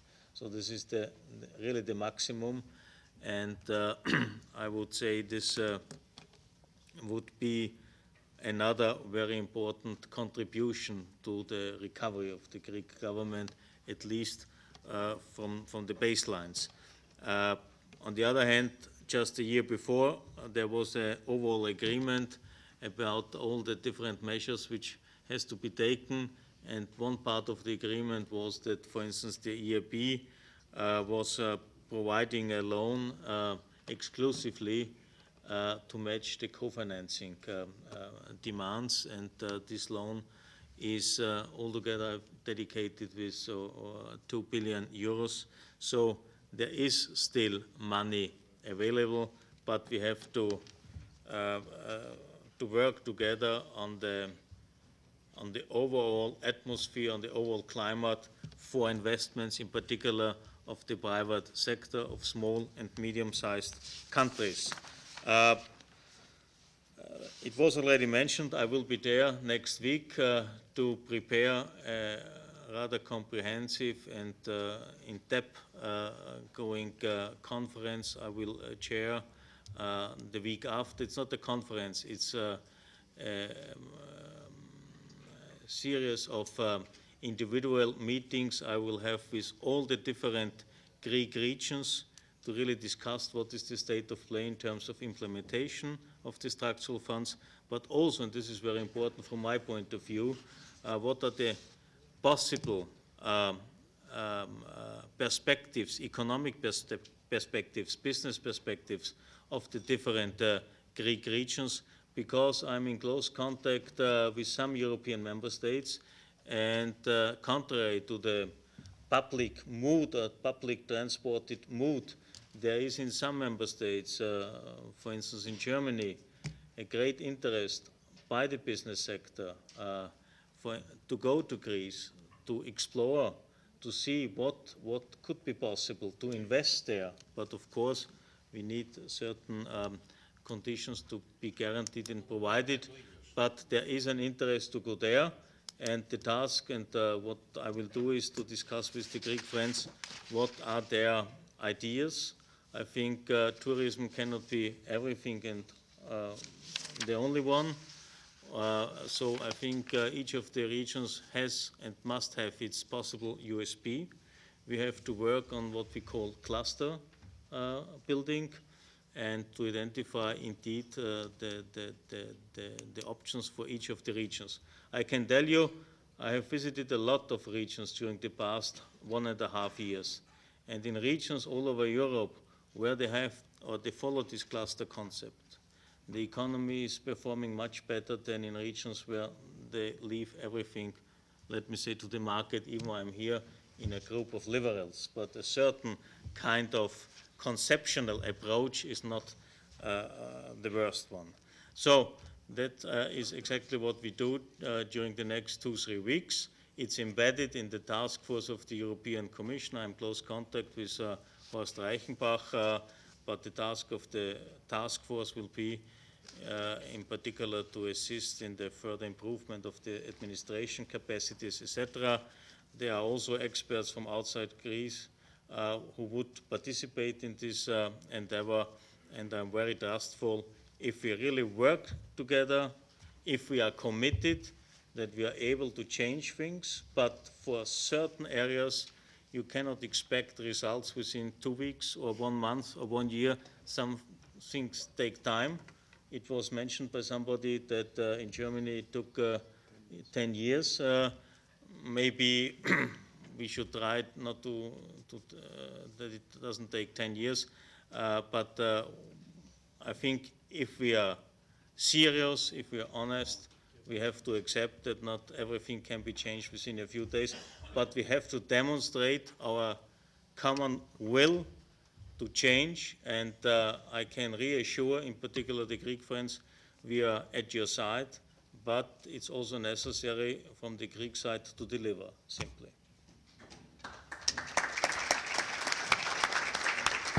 Thank you, Commissioner. And because the Commissioner has to leave in a few minutes, I would like to take questions that could apply to the Commissioner. I will give first the floor to Dora Bakoyannis, leader of Democratic Alliance, that had such a question, and then go back to the floor.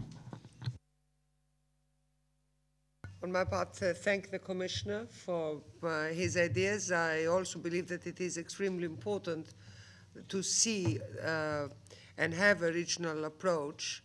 I agree with him that we need to change some laws in Greece, but I think it's much more important that we implement the laws we change.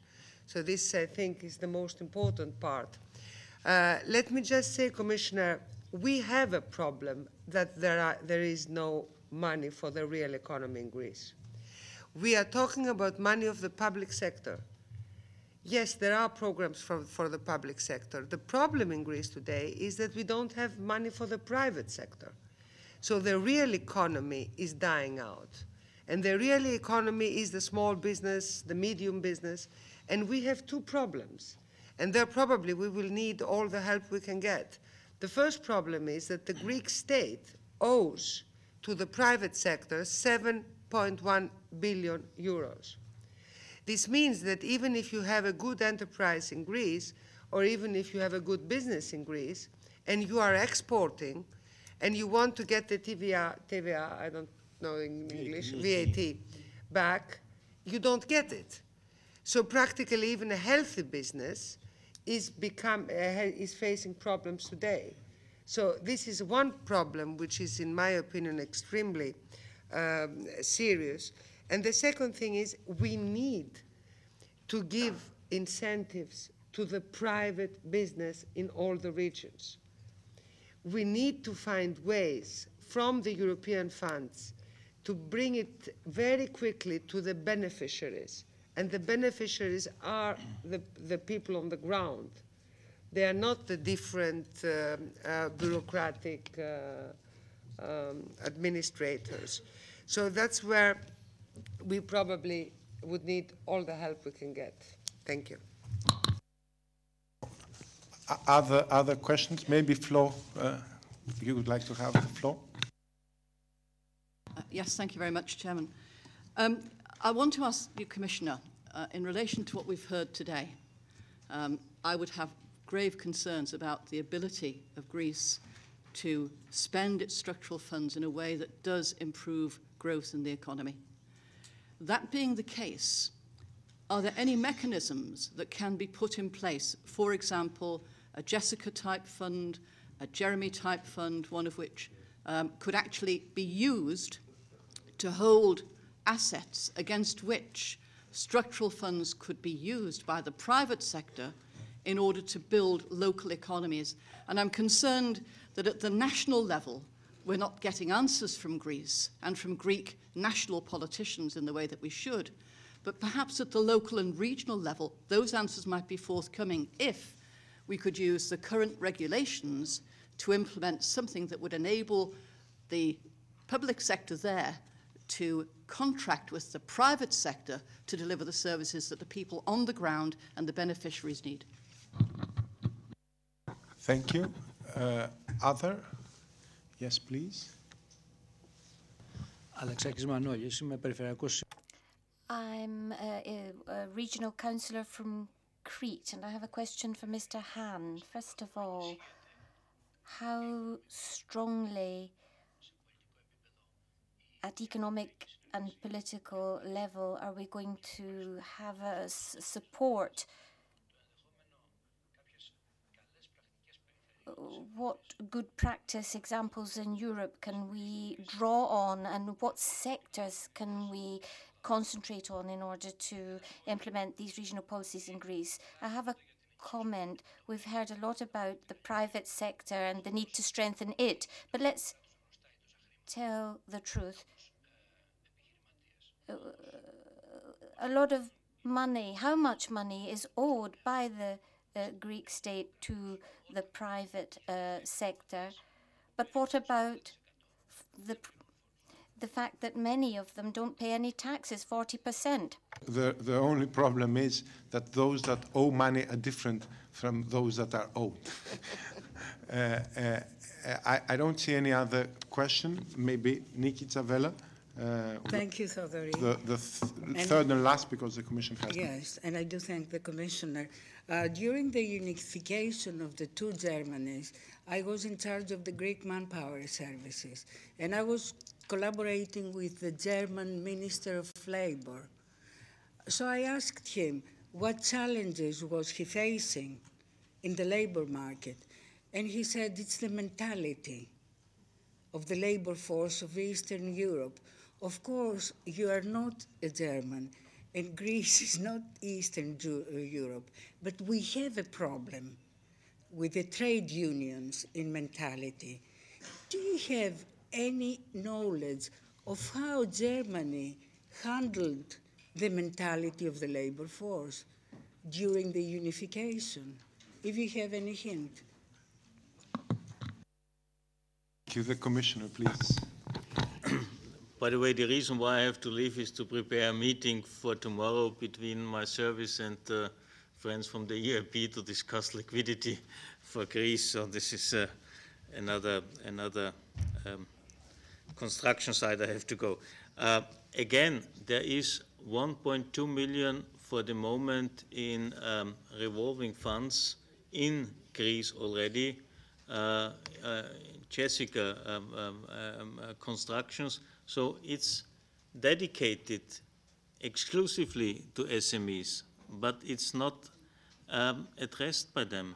And this is the point. We have to study, to analyze what are the reasons. And I hope my visit, at least for myself, will help me to identify the shortcomings, the bottlenecks, why this is the case. So the money is there, but companies, private persons, individuals are not ready to use it. Maybe this is the overall setting of the current atmosphere, but that's why I have to believe we have to press different buttons to reset the situation. Second thing, there is, by the way, a budget for interregional or transregional cooperation. It's currently, in the current perspective, the case, and it will be the case in the future. In the next financial perspective, we have even proposed a significant increase, up to 33% for this budget line. I have my doubts if the member states are so happy about this proposal, because beside the Scandinavian countries, none of the member states are really in favor of transborder cooperations, but I think this is important. And by the way, it was more or less by chance that I have visited Lapland, and a few weeks later I was at Rhodos, and one of the outcomes of the two visits was to connect the two regions. You would never believe that there are common interests, but there are common interests, because Lapland is a very sparsely populated area.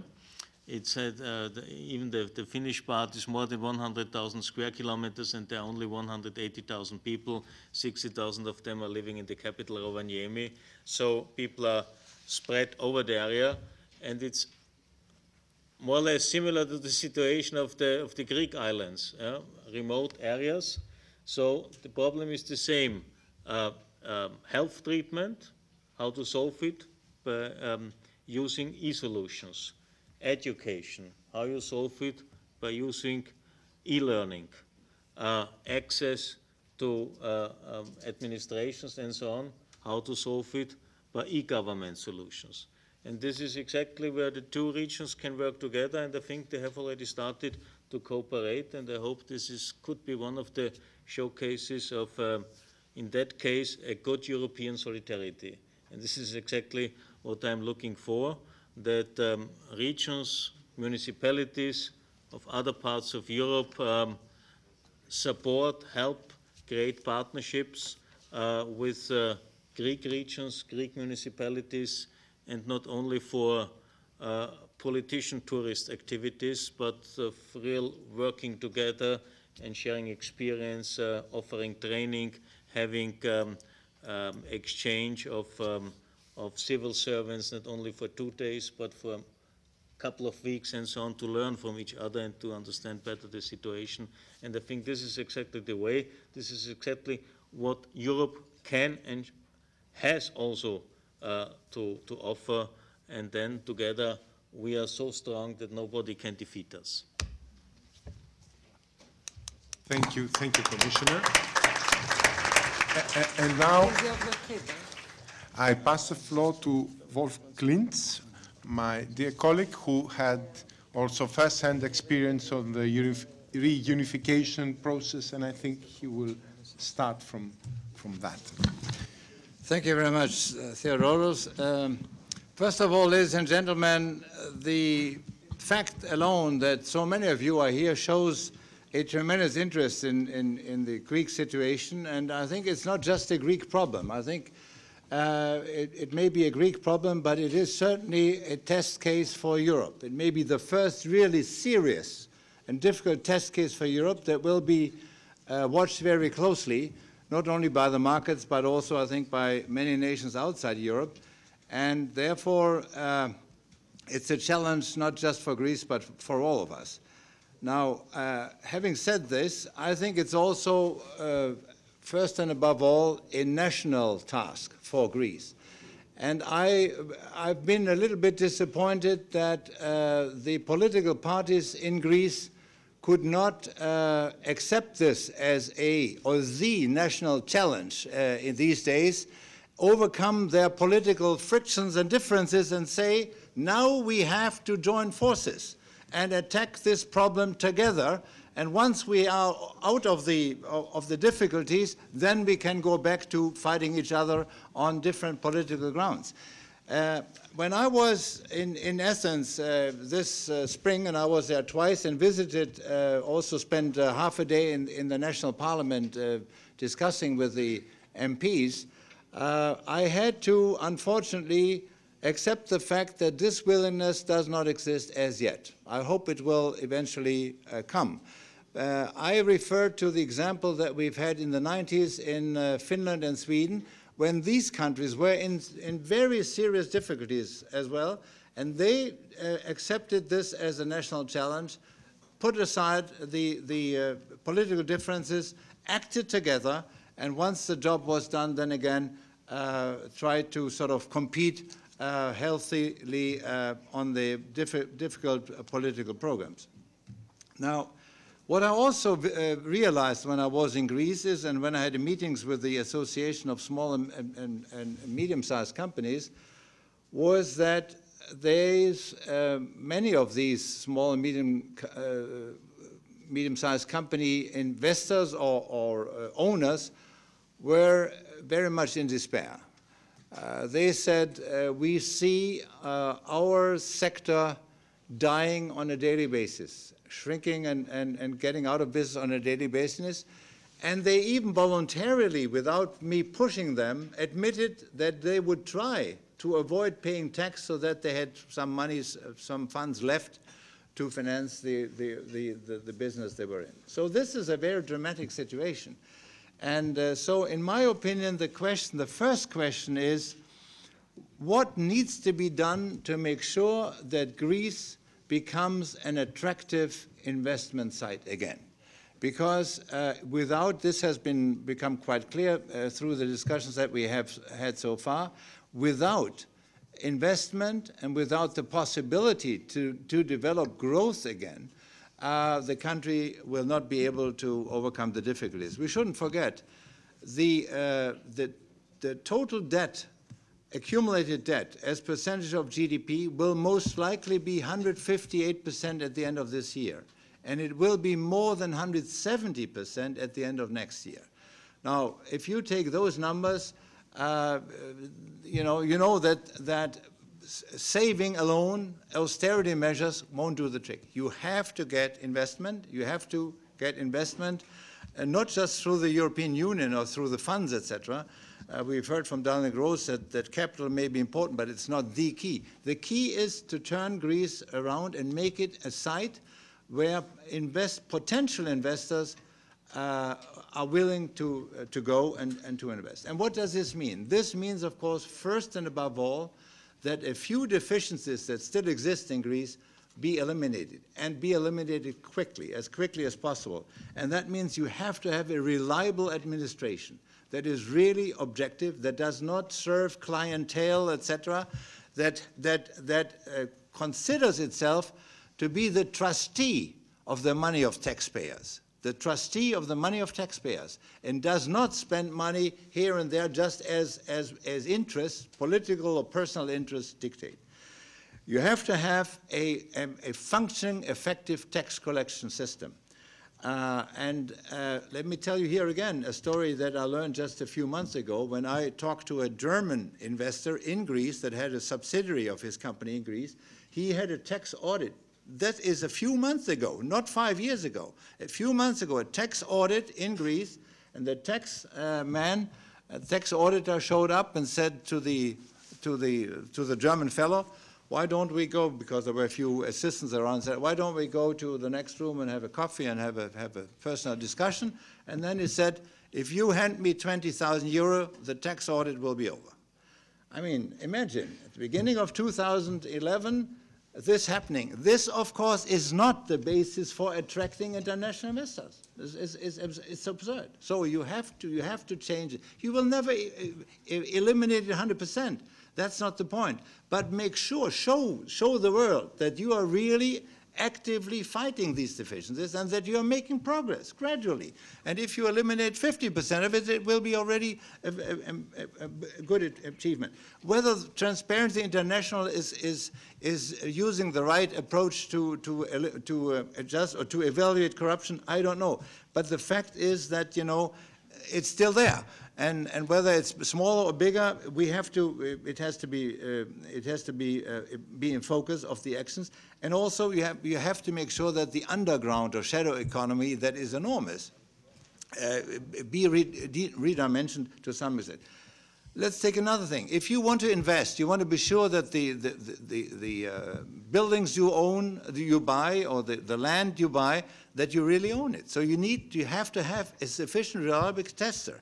And that, too, is in many ways not functioning. Now, I've experienced, as Theodore has mentioned, I've experienced personally a situation that was not that much dissimilar, as a matter of fact. Because when Germany was reunited, I became a member of the executive board of the so-called Treuhandanstalt. That was the government agency charged with privatizing East German industry.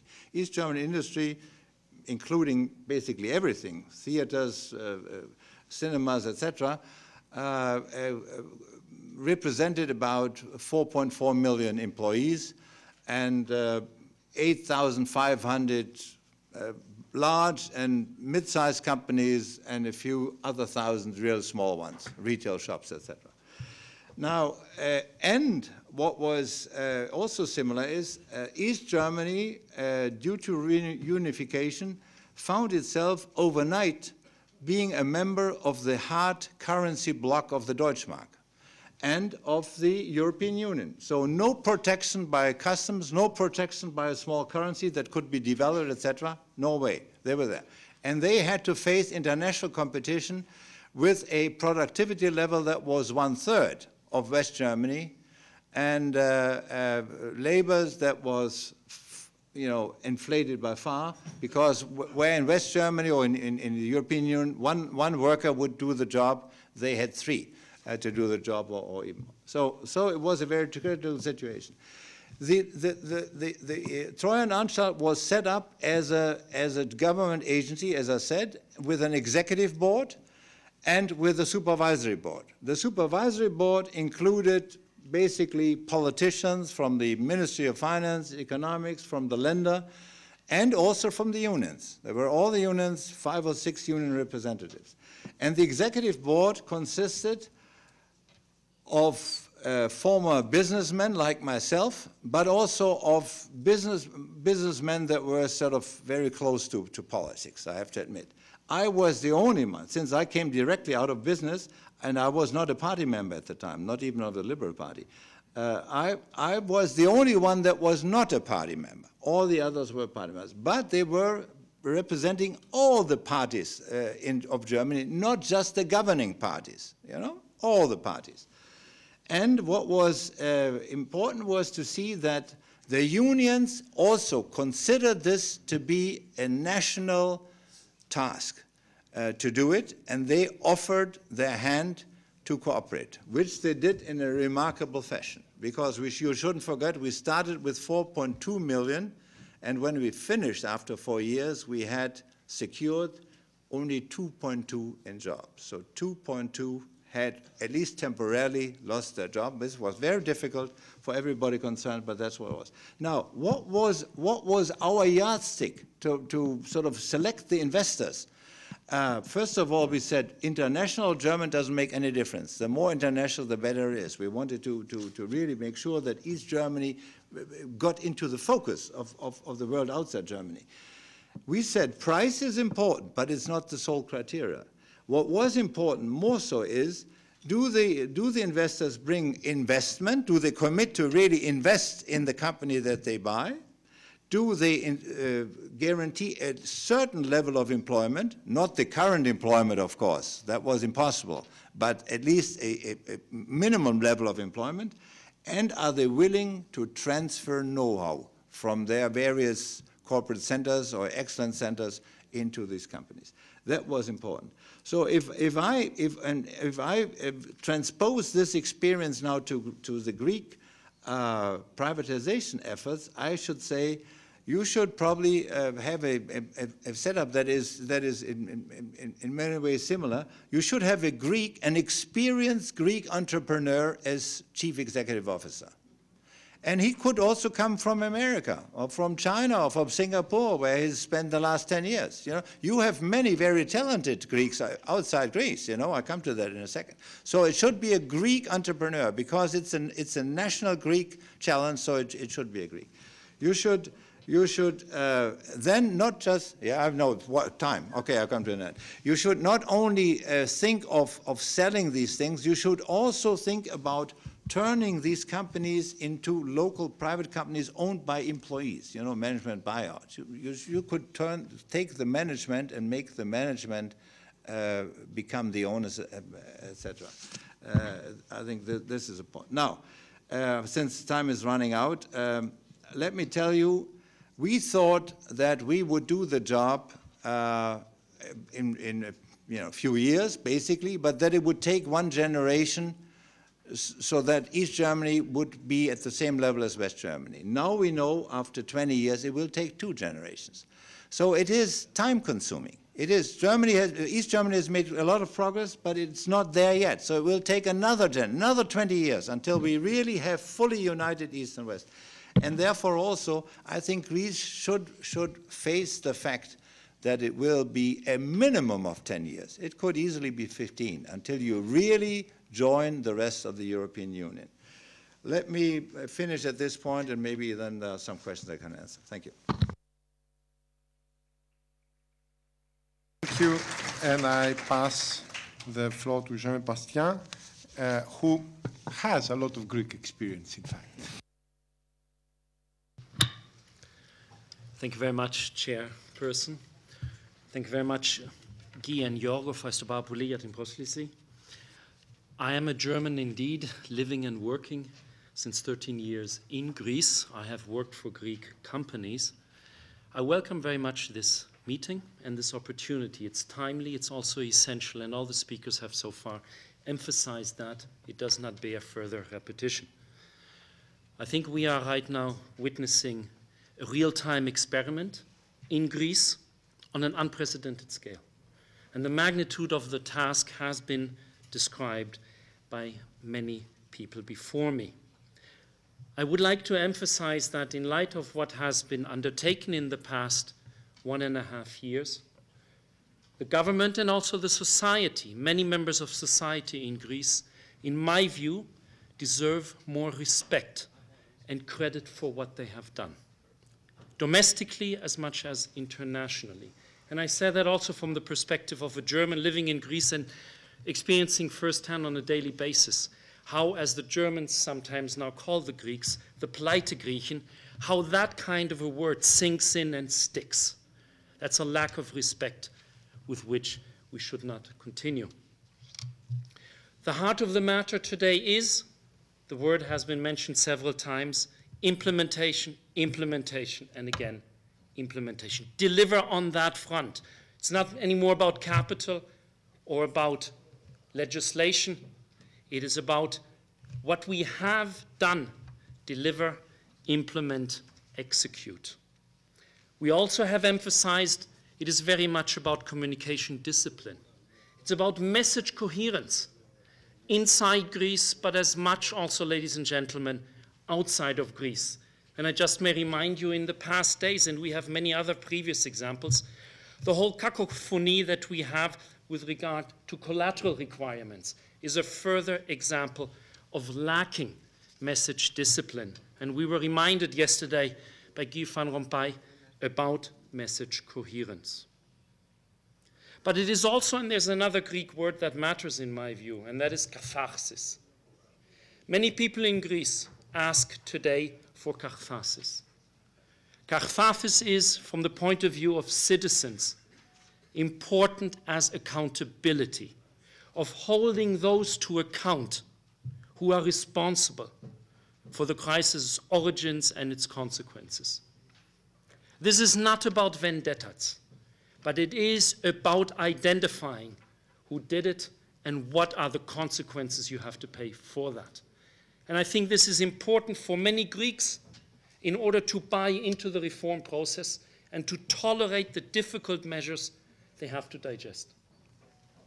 It is also important, in particular, for the young generation, for those who need to see a light at the end of the tunnel, for young men and women in Greece who, for example, need to know what are their educational perspectives, what are their employment opportunities, but how much can they also invest in the institutional geography of Greek politics? Because many Greek citizens of a younger generation, their investment consists of considering to rather vote with their feet and to leave the country. We cannot afford to lose that generation, multilingual, committed, well-educated, but possibly in terms of human capital resource, we are losing it. I welcome, as many speakers have said, that we are entering into a re-engineering phase with regard to our approach to Greece and how we read the complexities of Greece. And that includes also our time perspective. We're now talking about not 2, 3, 4 years of adjustment process, but 10 years plus. And I think it is important there to be clear and also to be honest to those who are most affected, citizens who need to know how long is this going to take, and take us serious as citizens in terms of being honest to us. That includes also that we look at who can do the heavy lifting in Greece right now. And this conference tries to address how to rebuild, how to inject momentum, how to, in a way, also provide political capital, oxygen for this country. One major area here, or actor, is the private sector. Let me give you here 2 examples of the transformational capacity of the private sector in Greece, which does not immediately feature on the radar of public news. It doesn't make frontline sexy headlines. But there's a lot happening if we take a second look and possibly a less prejudiced look. Just take the proposed merger in the financial sector between Alpha Bank and Eurobank, something that would have been impossible 2, 3 years ago. And in telecommunications, Vodafone Greece and Wind Hellas are sitting at a table together and are themselves talking about merger. They're talking about realigning, repositioning the private sector in Greece, in key areas like financial and telecommunications. We've already mentioned the net export development. It's not so much important for me only the sheer numbers. albeit from a very low point of departure regarding the improvement of net export capacity. What is interesting to notice is how the export map of Greece is actually starting to change. Who was the biggest Greek trading customer in May of this year, for which we have the last data? Italy, not Germany. Greece is also increasingly becoming a factor in the Middle East, in Northern Africa, as regard its expansion of a regional trading hub. What Greece needs and cannot shoulder alone, and we have emphasized that continuously here, before and after, is a domestic investment perspective, bankable project, job creation schemes, and qualification programs. And I welcome here the different new funding instruments that are being addressed, for example, from the Commission, from the European Investment Bank, and, for example, from the task force, as the Commissioner Olli Rehn has identified. We emphasize very much the need for foreign investment. For example, from the German perspective, I follow very closely what is called Project Helios, how the German investor community wants to get involved. But ladies and gentlemen, in my view, we are there sometimes barking up the wrong tree. Important as it is, in my view, the most important investor that we need in Greece is the Greek diaspora. It is not only, but it has to be complemented with Greeks abroad. Over 4 million of them live, work, and invest, and they are successful investors from Greece since decades in these other countries, parts of the world. Everybody of you probably knows one of them. We have to make them an offer they can't refuse. We have to go in the direction of how can we get that Greek diaspora to invest in the country. That has not happened sufficiently. Hence, we have to broaden our focus. My last point. I like the title of this conference, Reset Greece. And we've already mentioned, the Commissioner Hahn has just done, about pushing the different buttons. But it is also, ladies and gentlemen, who pushes the buttons. It is important, for example, it involves the government, a proactive government. But it also involves cooperative citizens. Citizens who are willing to invest, who understand in Greece that we have reached the end of an era, the end of an epoch. There is nothing left to distribute in Greece. The state coffers are empty, and you cannot borrow on international capital markets anymore. But you need the cooperation of citizens, and we cannot underestimate the importance of social tolerance or social acceptance of what is ahead of us in Greece. What we are basically trying to do, ladies and gentlemen, is, and we are just at the beginning here, and we're talking in the dimension of years, we are trying to reformulate a social contract in Greece, a contract between state and citizen, the political and economic elites on the one side and society on the other. And this, for me, is how we reset Greece, by trying to reformulate such a social contract with different players involved, including, for example, from our colleague Mrs. Bakoyannis, who herself voted recently in Parliament with the government, and who earlier paid a high price for that also. But here we have elements of people, representatives saying, stop it with political brinkmanship in Greece. But we also, for example, need private sector involvement, as I have just mentioned. Hence, in my view, yes, we can reset Greece. It's a tall order. We need a different language, and I welcome that this has even translated all the way to Berlin. In the way we address Greece, we respect its achievements, and we remind them of the conditionalities that are still along the way. Thank you for your attention.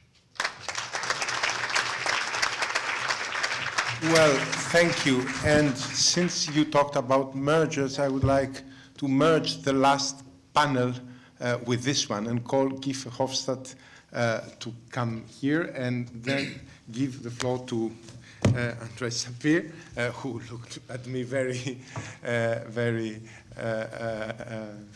worried. because we don't have enough time, so we'll take questions at the end. Thank you.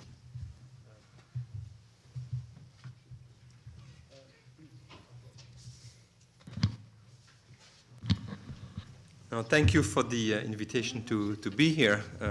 People say that economists never agree with one another. Let me see that in this particular instance, I do agree with Daniel Gross about the messages that he delivered in the previous panel. Now, when I look back first at what happened to Greece, I think the problem of Greece, this started about 15 years ago. And what happened, this is before Greece entered into the euro. Greece had relatively poor factor endowments, human capital, physical capital, relatively low productivity. But after it entered into the EU, together with Portugal actually, they were the two low-income countries in the EU enjoying the fact of being inside the EU, and although they have some of the disadvantages, they were in a sense protected from other emerging countries. And then huge changes occurred, both globally, with emerging countries really transforming themselves, and also inside the EU, we started to have new countries coming in, the new member states. And essentially, both Greece and Portugal that were now under tremendous competitive pressure from other emerging countries, as I say, both emerging countries outside of the EU and emerging countries inside the EU, what the country did indeed is to start borrowing to keep their standard of living much beyond what the productive means were justifying. And in a sense, it was made easier by the entry into the euro. And for quite a while indeed, Greece was able to accumulate those debts, both Greece and Portugal. I mean, and that's why we saw the large current account deficit, and the current account deficit was exactly that what Daniel Gross was talking about, a country consuming more than it was producing. But the system also allowed it. So there was a problem, there was a deep problem, I think, with the Greek economy, but entering into the euro allowed this discrepancy between production and consumption to go on for longer than it would have happened otherwise. Greece would have had a balance of payment problem and would have had a crisis, and the problem would have been solved painfully, but there would have been a devaluation, there would have been this issue. So here, debt was accumulated, and somehow the system allowed that to happen. So yes, today, I think there is the underlying problem is indeed that, this discrepancy between consumption and production. There is a deep competitiveness problem, but meanwhile, this competitiveness problem has been compounded by a debt problem. So there is both.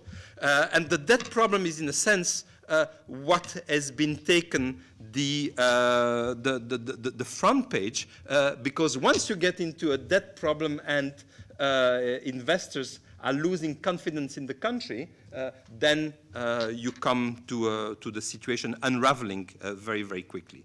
Now, the truth of the matter is that indeed, to solve the competitiveness problem that was there before already the accumulation of the debt, but that the debt accumulation allowed, isn't that masked for quite a while, then to address this competitiveness problem that has gone on now for maybe 15 years, maybe 20 years. So it's not just a recent problem. The debt problem has been relatively recent, but unfortunately the competitiveness problem has accumulated for quite a while, and I do share the view of those who have been saying this competitiveness problem is not going to be solved in the next 2 or 3 years. So I think we have to recognize that this is going to be a problem that is going to take time. And I also agree that, you know, if it took 10 years for the German economy to solve their problem, I think it's a good benchmark to think that Greece is not going to take less than Germany took at that time. So I think that's the reality. Now, I think that's the reality. Now, I mean, one can discuss, obviously, what issue and how one has to handle the debt burden that has accumulated and it is weighing tremendously on the Greek economy and on its capacity to transform itself. So sure, Greece has to go to a new growth model, and that's what I'm going to discuss in a second. But I think indeed Greece has to be given the space, the breathing space, to be able to put into place this new growth model, and this new growth model that will take time. If we are talking about human capital, it will take time for this human capital to come about. So yes, Greece needs a new growth model, and this new growth model, indeed, one of the key of the new growth model is to go through the human capital. But I very much agree with the previous speaker that when you think about human capital, it's not just a question of accumulation of human capital. And no doubt, the education system in Greece, by the way, also in Portugal, and we see very much a similar situation, the education system is very deficient.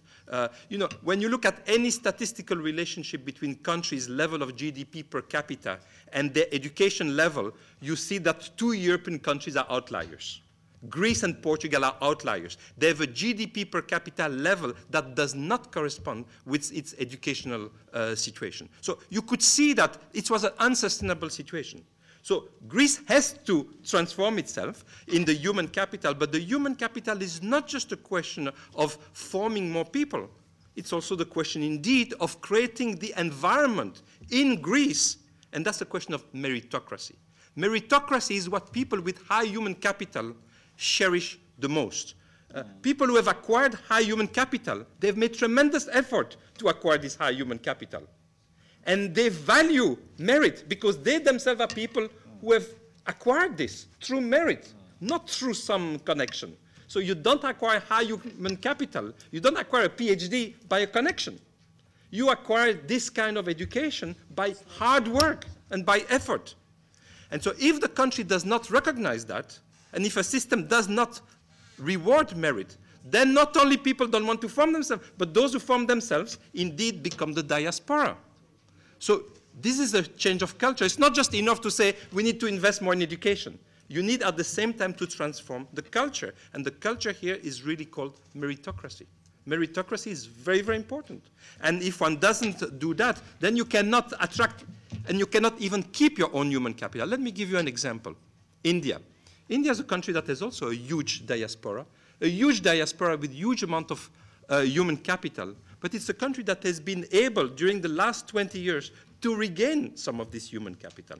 And when did it happen? Exactly 20 years ago, after India had a huge crisis. A huge crisis, it had to call the IMF. It had, you know, a situation not unlike the situation that Greece has today, minus the huge debt. And that's, I think, a big difference. But it had lost competitiveness. It was after the fall of the Soviet Union. And India, that had been losing, that had been hemorrhaging human capital, was able to regain human capital, to get people to come back, to invest, and to really have a very, very flourishing growth period. So I think it's possible to do. And indeed, I think that although I do believe that it will take time to have this growth, I think there is indeed a period. I agree with Daniel, and then maybe I think you were too pessimistic. I think that if I look at the long-term growth of Greece, it's not going to be very high.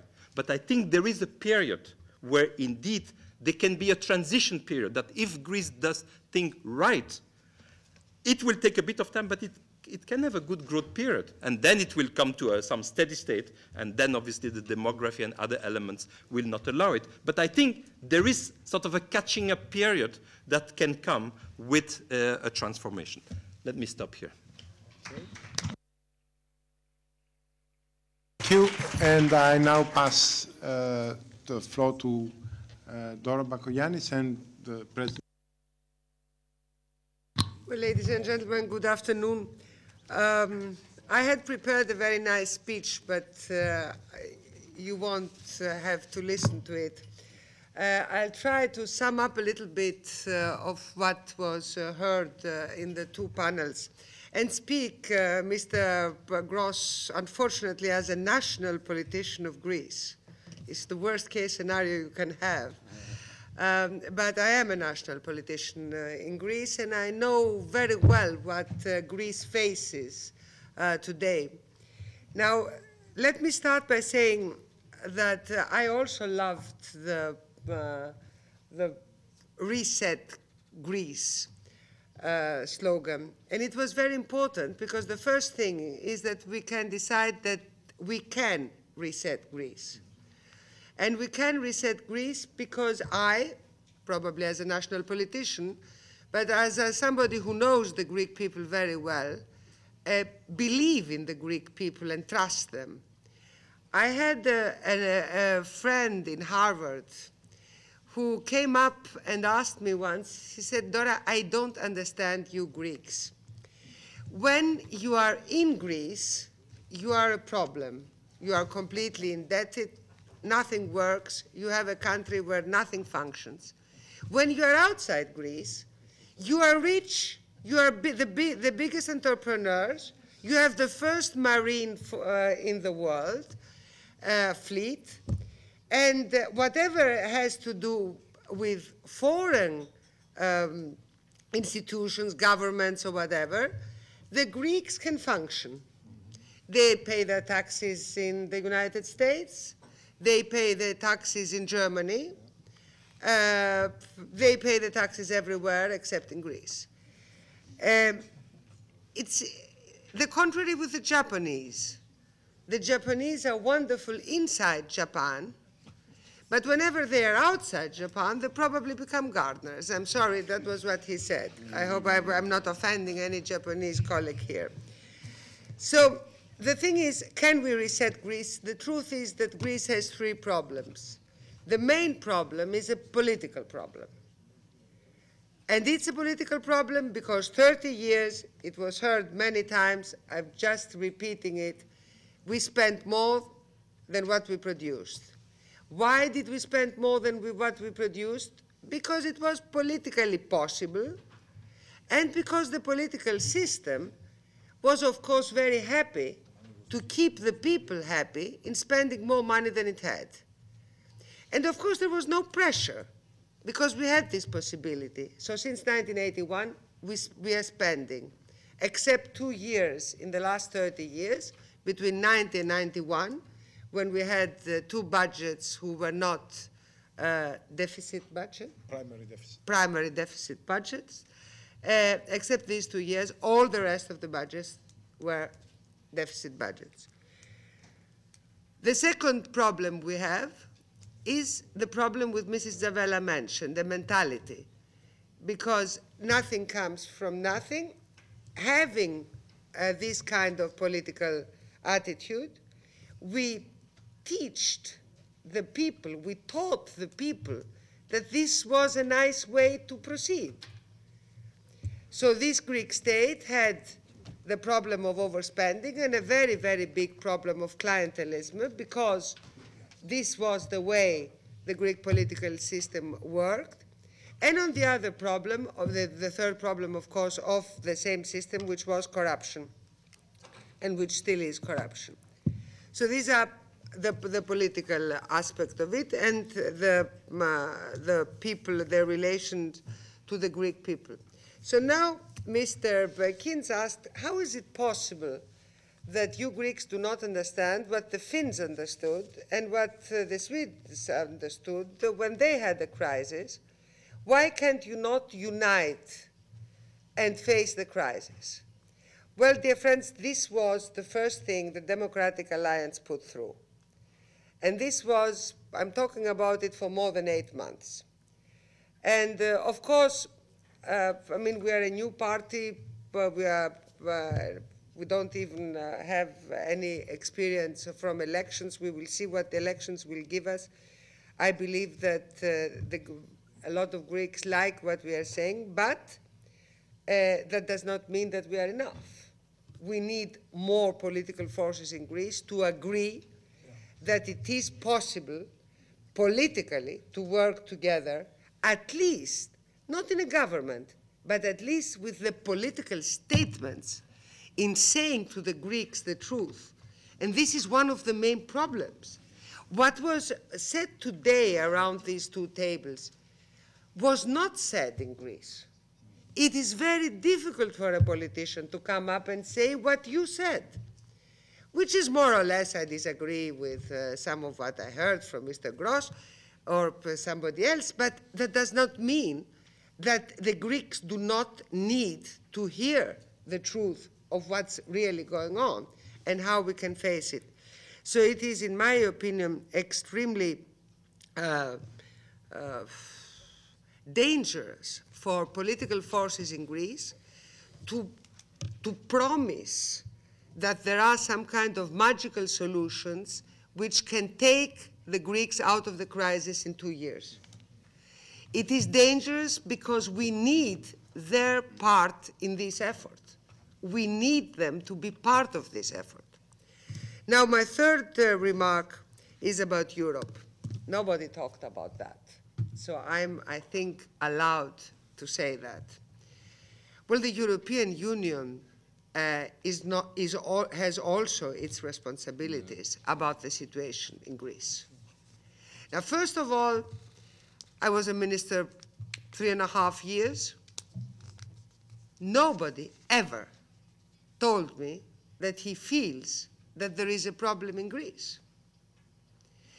There was no report saying that Greece is ready to get bankrupt.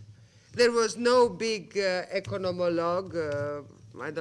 economist who came up and says that Greece is endangered. So the follow-up, which was done, was, I think, not the best. But in my opinion, the second more important thing was that when we had the Greek crisis, and when it became, as Mr. Sapir said, a debt crisis from a structural crisis, which was always there, and I totally agree with you, there was the question, should Europe react at once or not? In my opinion, it should react at once. Because if in December 2009, the European Union came out with the same statement they did before yesterday, around the 21st of July, we would not have the debt crisis we are in now. We would not have the speculators playing with Greece and then thinking that's a wonderful idea, we gain money, we go now to Portugal and then to Italy, etc., and then spread the problem. And this was the moment where the European Union should show political leadership. And there is a challenge there for us politicians. Either we are European politicians or national politicians. And the challenge is we should decide who is having the lead. Are we having the lead, or are the markets having the lead? And I think because the markets, if they like it or not, one way or another, they depend on our decisions. We should take up our responsibilities and make sure that the decisions we make are quick and are determined. I'm tired, honestly, and I'm a very old politician already, to listen to all these different experts and journalists, etc., and read about how the political leadership in Europe is running after the markets, is running after the decisions which are made by somebody else. Ladies and gentlemen, Europe is much stronger than she admits herself. The European Union is much stronger, and the Eurozone is much stronger. And if we are very frank with each other, we know very well that the Germans are angry because they pay money to Greece and they are not very sure if they are getting back their money. But they know very well that Germany today is much stronger because of the euro, because of the Eurozone, and her economy is working because of everything else. And I said to some journalists earlier in this afternoon that Mrs. Merkel, when she goes to China today, she's representing the Eurozone and the European Union, and she's speaking in euros. And allow me to say it's a very, very big difference than Helmut Kohl was when he was visiting China and he was representing Germany with the Deutsche Mark. It was a difference. So we have to really believe. I really don't want to make excuses for my country. We are much tougher than all of you together when we speak inside Greece. We asked for a much tougher consolidation program. We asked for 10 billion cuts more. We ask for incentives today because we believe the real economy needs incentives and we need liquidity in Greece, and we need it now. We cannot wait until the Greek economy will die out. But this is our job, and Greece will deliver at the end of the day. Yes, we have an old political system. Yes, we have a lot of problems, but we understand that we are at the edge. And the Greek people are much more mature, and the Greek society, than one would think. Because if in any other country in the European Union, Portugal has a little bit the experience, things would change so radically as they must change in Greece for everyone's life.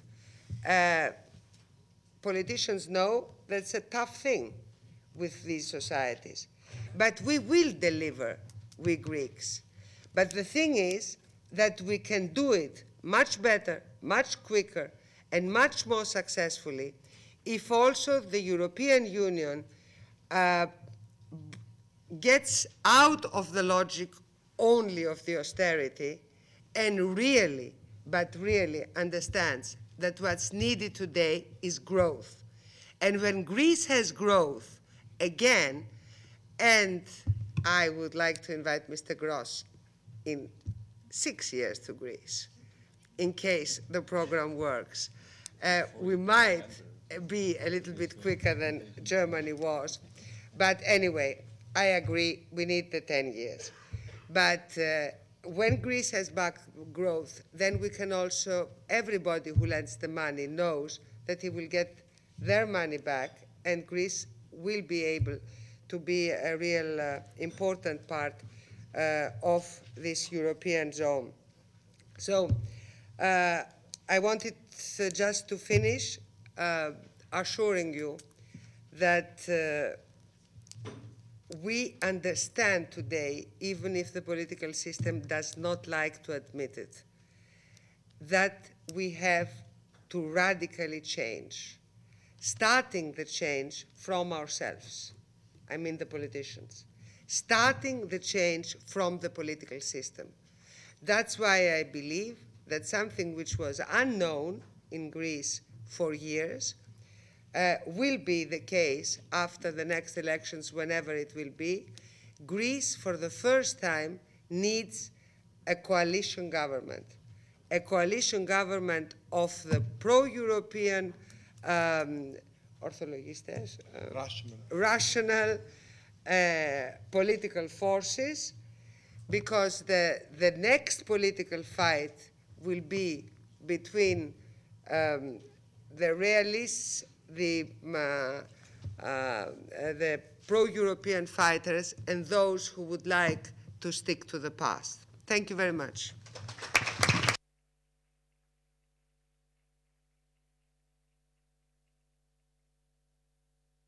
Thank you. A very short only intervention to, first of all, to thank everybody that has participated today to this seminar. You have seen we got a good title, I think, Reset Greece. Some have another title, Eject Greece. So I think it's better to have Reset Greece than Eject it. And I think that that was not the topic of today, but we could organize a second seminar where we say, what are the lessons to learn from this crisis for Europe and for the European Union? Because this crisis is a huge crisis. I said already today that, in my opinion, the Euro crisis of today has been triggered by what happened in Greece, but it's not a fundamental problem of this Euro crisis. And I think it's maybe too early to lessons to learn, but I think it's necessary that we do that exercise too. And I shall try to give you some of what, in my personal opinion, are lessons to learn. First of all, the problem of Greece, like other countries, was, as Mr. Sapir have indicated, first of all, an economic gap, and then later on a debt crisis. So how could it happen, this economic gap? In a European Union where for 10 years we have every year published a Lisbon strategy saying, yeah, we shall become in the whole Europe the most competitive knowledge-based economy of the world, and you shall see in every country we shall have the same reforms and we shall modernize our economies. But at the end we have seen that after these 10 years of the Lisbon strategy, between 2000 and 2010, the economic gap in Europe was wider than before the Lisbon strategy. And the reason is very simple. The reason is that it was a weak strategy without any pressure on member states or national authorities to do whatsoever reform. I was there 9 years in the European Council. I can tell you, you had only one bad moment every year. That was the moment that the Lisbon document was published. One bad moment in your parliament, and the day after that, finished, document, classement vertical, comme on dit, in French, and you continue. So that was, you know, that was in 99, we invented that. Peer pressure, benchmarking, all these beautiful words that means nothing at all in politics, nothing at all. The only thing what counts in politics is real pressure, and it can be pressure of the financial markets, that can be the pressure of the electorate, and that can be the fact that you transfer a number of powers to a supranational body, what is the European Union, and that is what we need to. So for me, that's the first lesson. If we talk about economic governance and economic government, let's stop with the idea that we can do it with the peer pressure and the benchmarking between 17 of 27 heads of state or head of government. That never happened. I never have seen one colleague of mine pointing the finger to another colleague saying, you don't do what you have to do. Between them, that doesn't happen. You're polite guys and women. That never happened. Second point, and the second lesson to learn is, but that's obvious, that has been said a few times, a monetary union between an economic union is nonsense in the long run. That cannot work either. I think we know that from the beginning, but we thought, yes, if we start with the monetary union, that's the way that's the way we are dealing with problems in Europe. We start with something, and then automatically the rest shall come. We shall have then the economic union later on. So here it didn't happen. First of all, we got a crisis before we shall organize an economic and fiscal union. But it's absolutely necessary to do so, and we have to do it in the right way. A real economic and fiscal union with an economic government, and an economic government, in my opinion, is a government that is not meeting each other twice a year, but twice a week, and if it is necessary, twice a day. So it's important that that is the second lesson to learn from this crisis. The third one is that we have a debt crisis, so that what we need is a bolder stability pact, that we know. But a bolder stability pact, what does it mean? That means that it is not member states who shall control themselves. It can be an independent body. It can be the European Commission, the ECB, you can invent whatsoever you want, but not those who shall, that cannot work. I never have seen a system in which the people penalize themselves or control themselves in an appropriate way. And that's in any way the third. And I think that now we are more or less, we have a breakthrough on this issue, because you know that in the six-pack in the Parliament, already months and months we discuss with the Council and saying, no, we not only in the corrective arm, there is more reason also for such a system in the preventive arm. At the moment that you have not breached the Stability Pact, but that you have developed policies that can lead to reach the Stability Pact. So I think there is a breakthrough now that member states, council, under the pressure of the markets, under the pressure of the events of the last week, I think, under the pressure naturally of the European Parliament, accept that also in the preventive arm is the Commission which has the lead, and only a reversed majority can block and not the opposite. So that's also, I think, a third lesson that we have to learn. And then I think the next lesson maybe is, you need also a growth strategy and more efforts also, because without growth you cannot raise revenue. If you cannot raise your revenue, you have a problem with your fiscal deficit. Nevertheless, maybe Belgium is not always an example, certainly not when it concerns founding a new government, but on fiscal deficit and public debt we have a record. We had the highest public debt in the 80s and the beginning of the 90s, 136% of GDP. Not so bad, eh? It's not the 200% of Japan, but okay, we were very... so that, well, it was 136, and I started my career as a Minister of Budget in Belgium. I never forget my first fiscal deficit, 12.7% of GDP. That's something, there's a figure that you never forget, where you start, 12.7% of GDP. And that was in the end of the 80s, so there was a huge deficit and a huge public debt.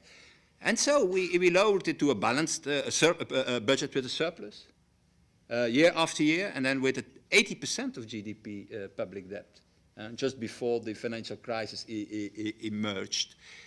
So it is possible to do it, to put public finances in order.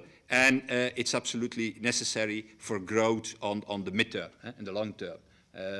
Otherwise, with bad public finances, you are shooting yourself in your feet for your growth figures on the long term. And then I think maybe the last lesson to learn is, the way we reacted in the Greek crisis was in December 2009, in my opinion, a scandal. Because we started to attack one member of the club. That was the first thing we did. So how markets can have confidence in a system when there is happening something, whoop, you start to say, oh, yeah, but that's a bad member of the club here. It's like you play a football match and you say, yeah, we have a keeper here in the goal, bad one. So how you can win a game if you start like that? And certainly what we did was we have taken all the time since December 2009 half measures. We had not a roadmap, not a vision how to deal with this crisis. And you remember that in December 2009, then it was, we have to eject Greece. And then we see some negative reactions on the market. That's, no, we shall give them bilateral loans. And the first figure I was some 20, 30 billion euro, something like that. Then a month later, it's not enough, 110 billion euro of bilateral loans, bilateral loans. And then a few months later, it didn't work. We started the whole discussion about the EFSF and so on and so on. And then we said, there's not enough money in the EFSF. And so we felt politically inside the European Union from intervention to intervention, but not convincing the markets. The markets are asking one thing. That is that if you have a monetary union, we show now that we are also an economic and political union. Because their idea is, it doesn't work. And that's very interesting. For the first time, we see financial markets not asking for less politics, but for more politics, in fact, to create an economic and to create an economic union, and to have a sustainable system based on two things: on discipline, more discipline that we have, and the Stability Pact, and at the same time real solidarity. What was not shown in the beginning of the crisis, real solidarity on the credit and decisions. And so I think really the moment is there. After 18 months, I shall not talk about the past. There are stories to tell, why reports on Greece not emerge in 2003, 2004. Everybody knows why. Because at that moment also Germany and France have difficulties with the Stability Pact. And their interest was not to talk about other countries who had problems with the Stability Pact. That's also reality, a reality that we have to underline today. But the main lesson to learn, last lesson to learn, is let's go for when we have a crisis, for real solutions in the mid-term and the long term, and not thinking that the little steps you do can convince markets. It's not one Mercosur summit that solves the problem. It is a roadmap of steps of reforms announced by the European leaders and then implemented day after day, week after week. Then you can convince the markets again. But, and that's my last sentence about this, I think that from this Greek crisis shall emerge not only a new Greece, but also a new Europe. So not only reset Greece, it's also reset Europe, what we are doing for the moment. So thank you very much for your presence.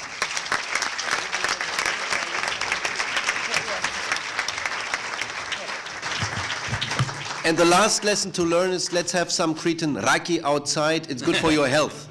Thank you very much.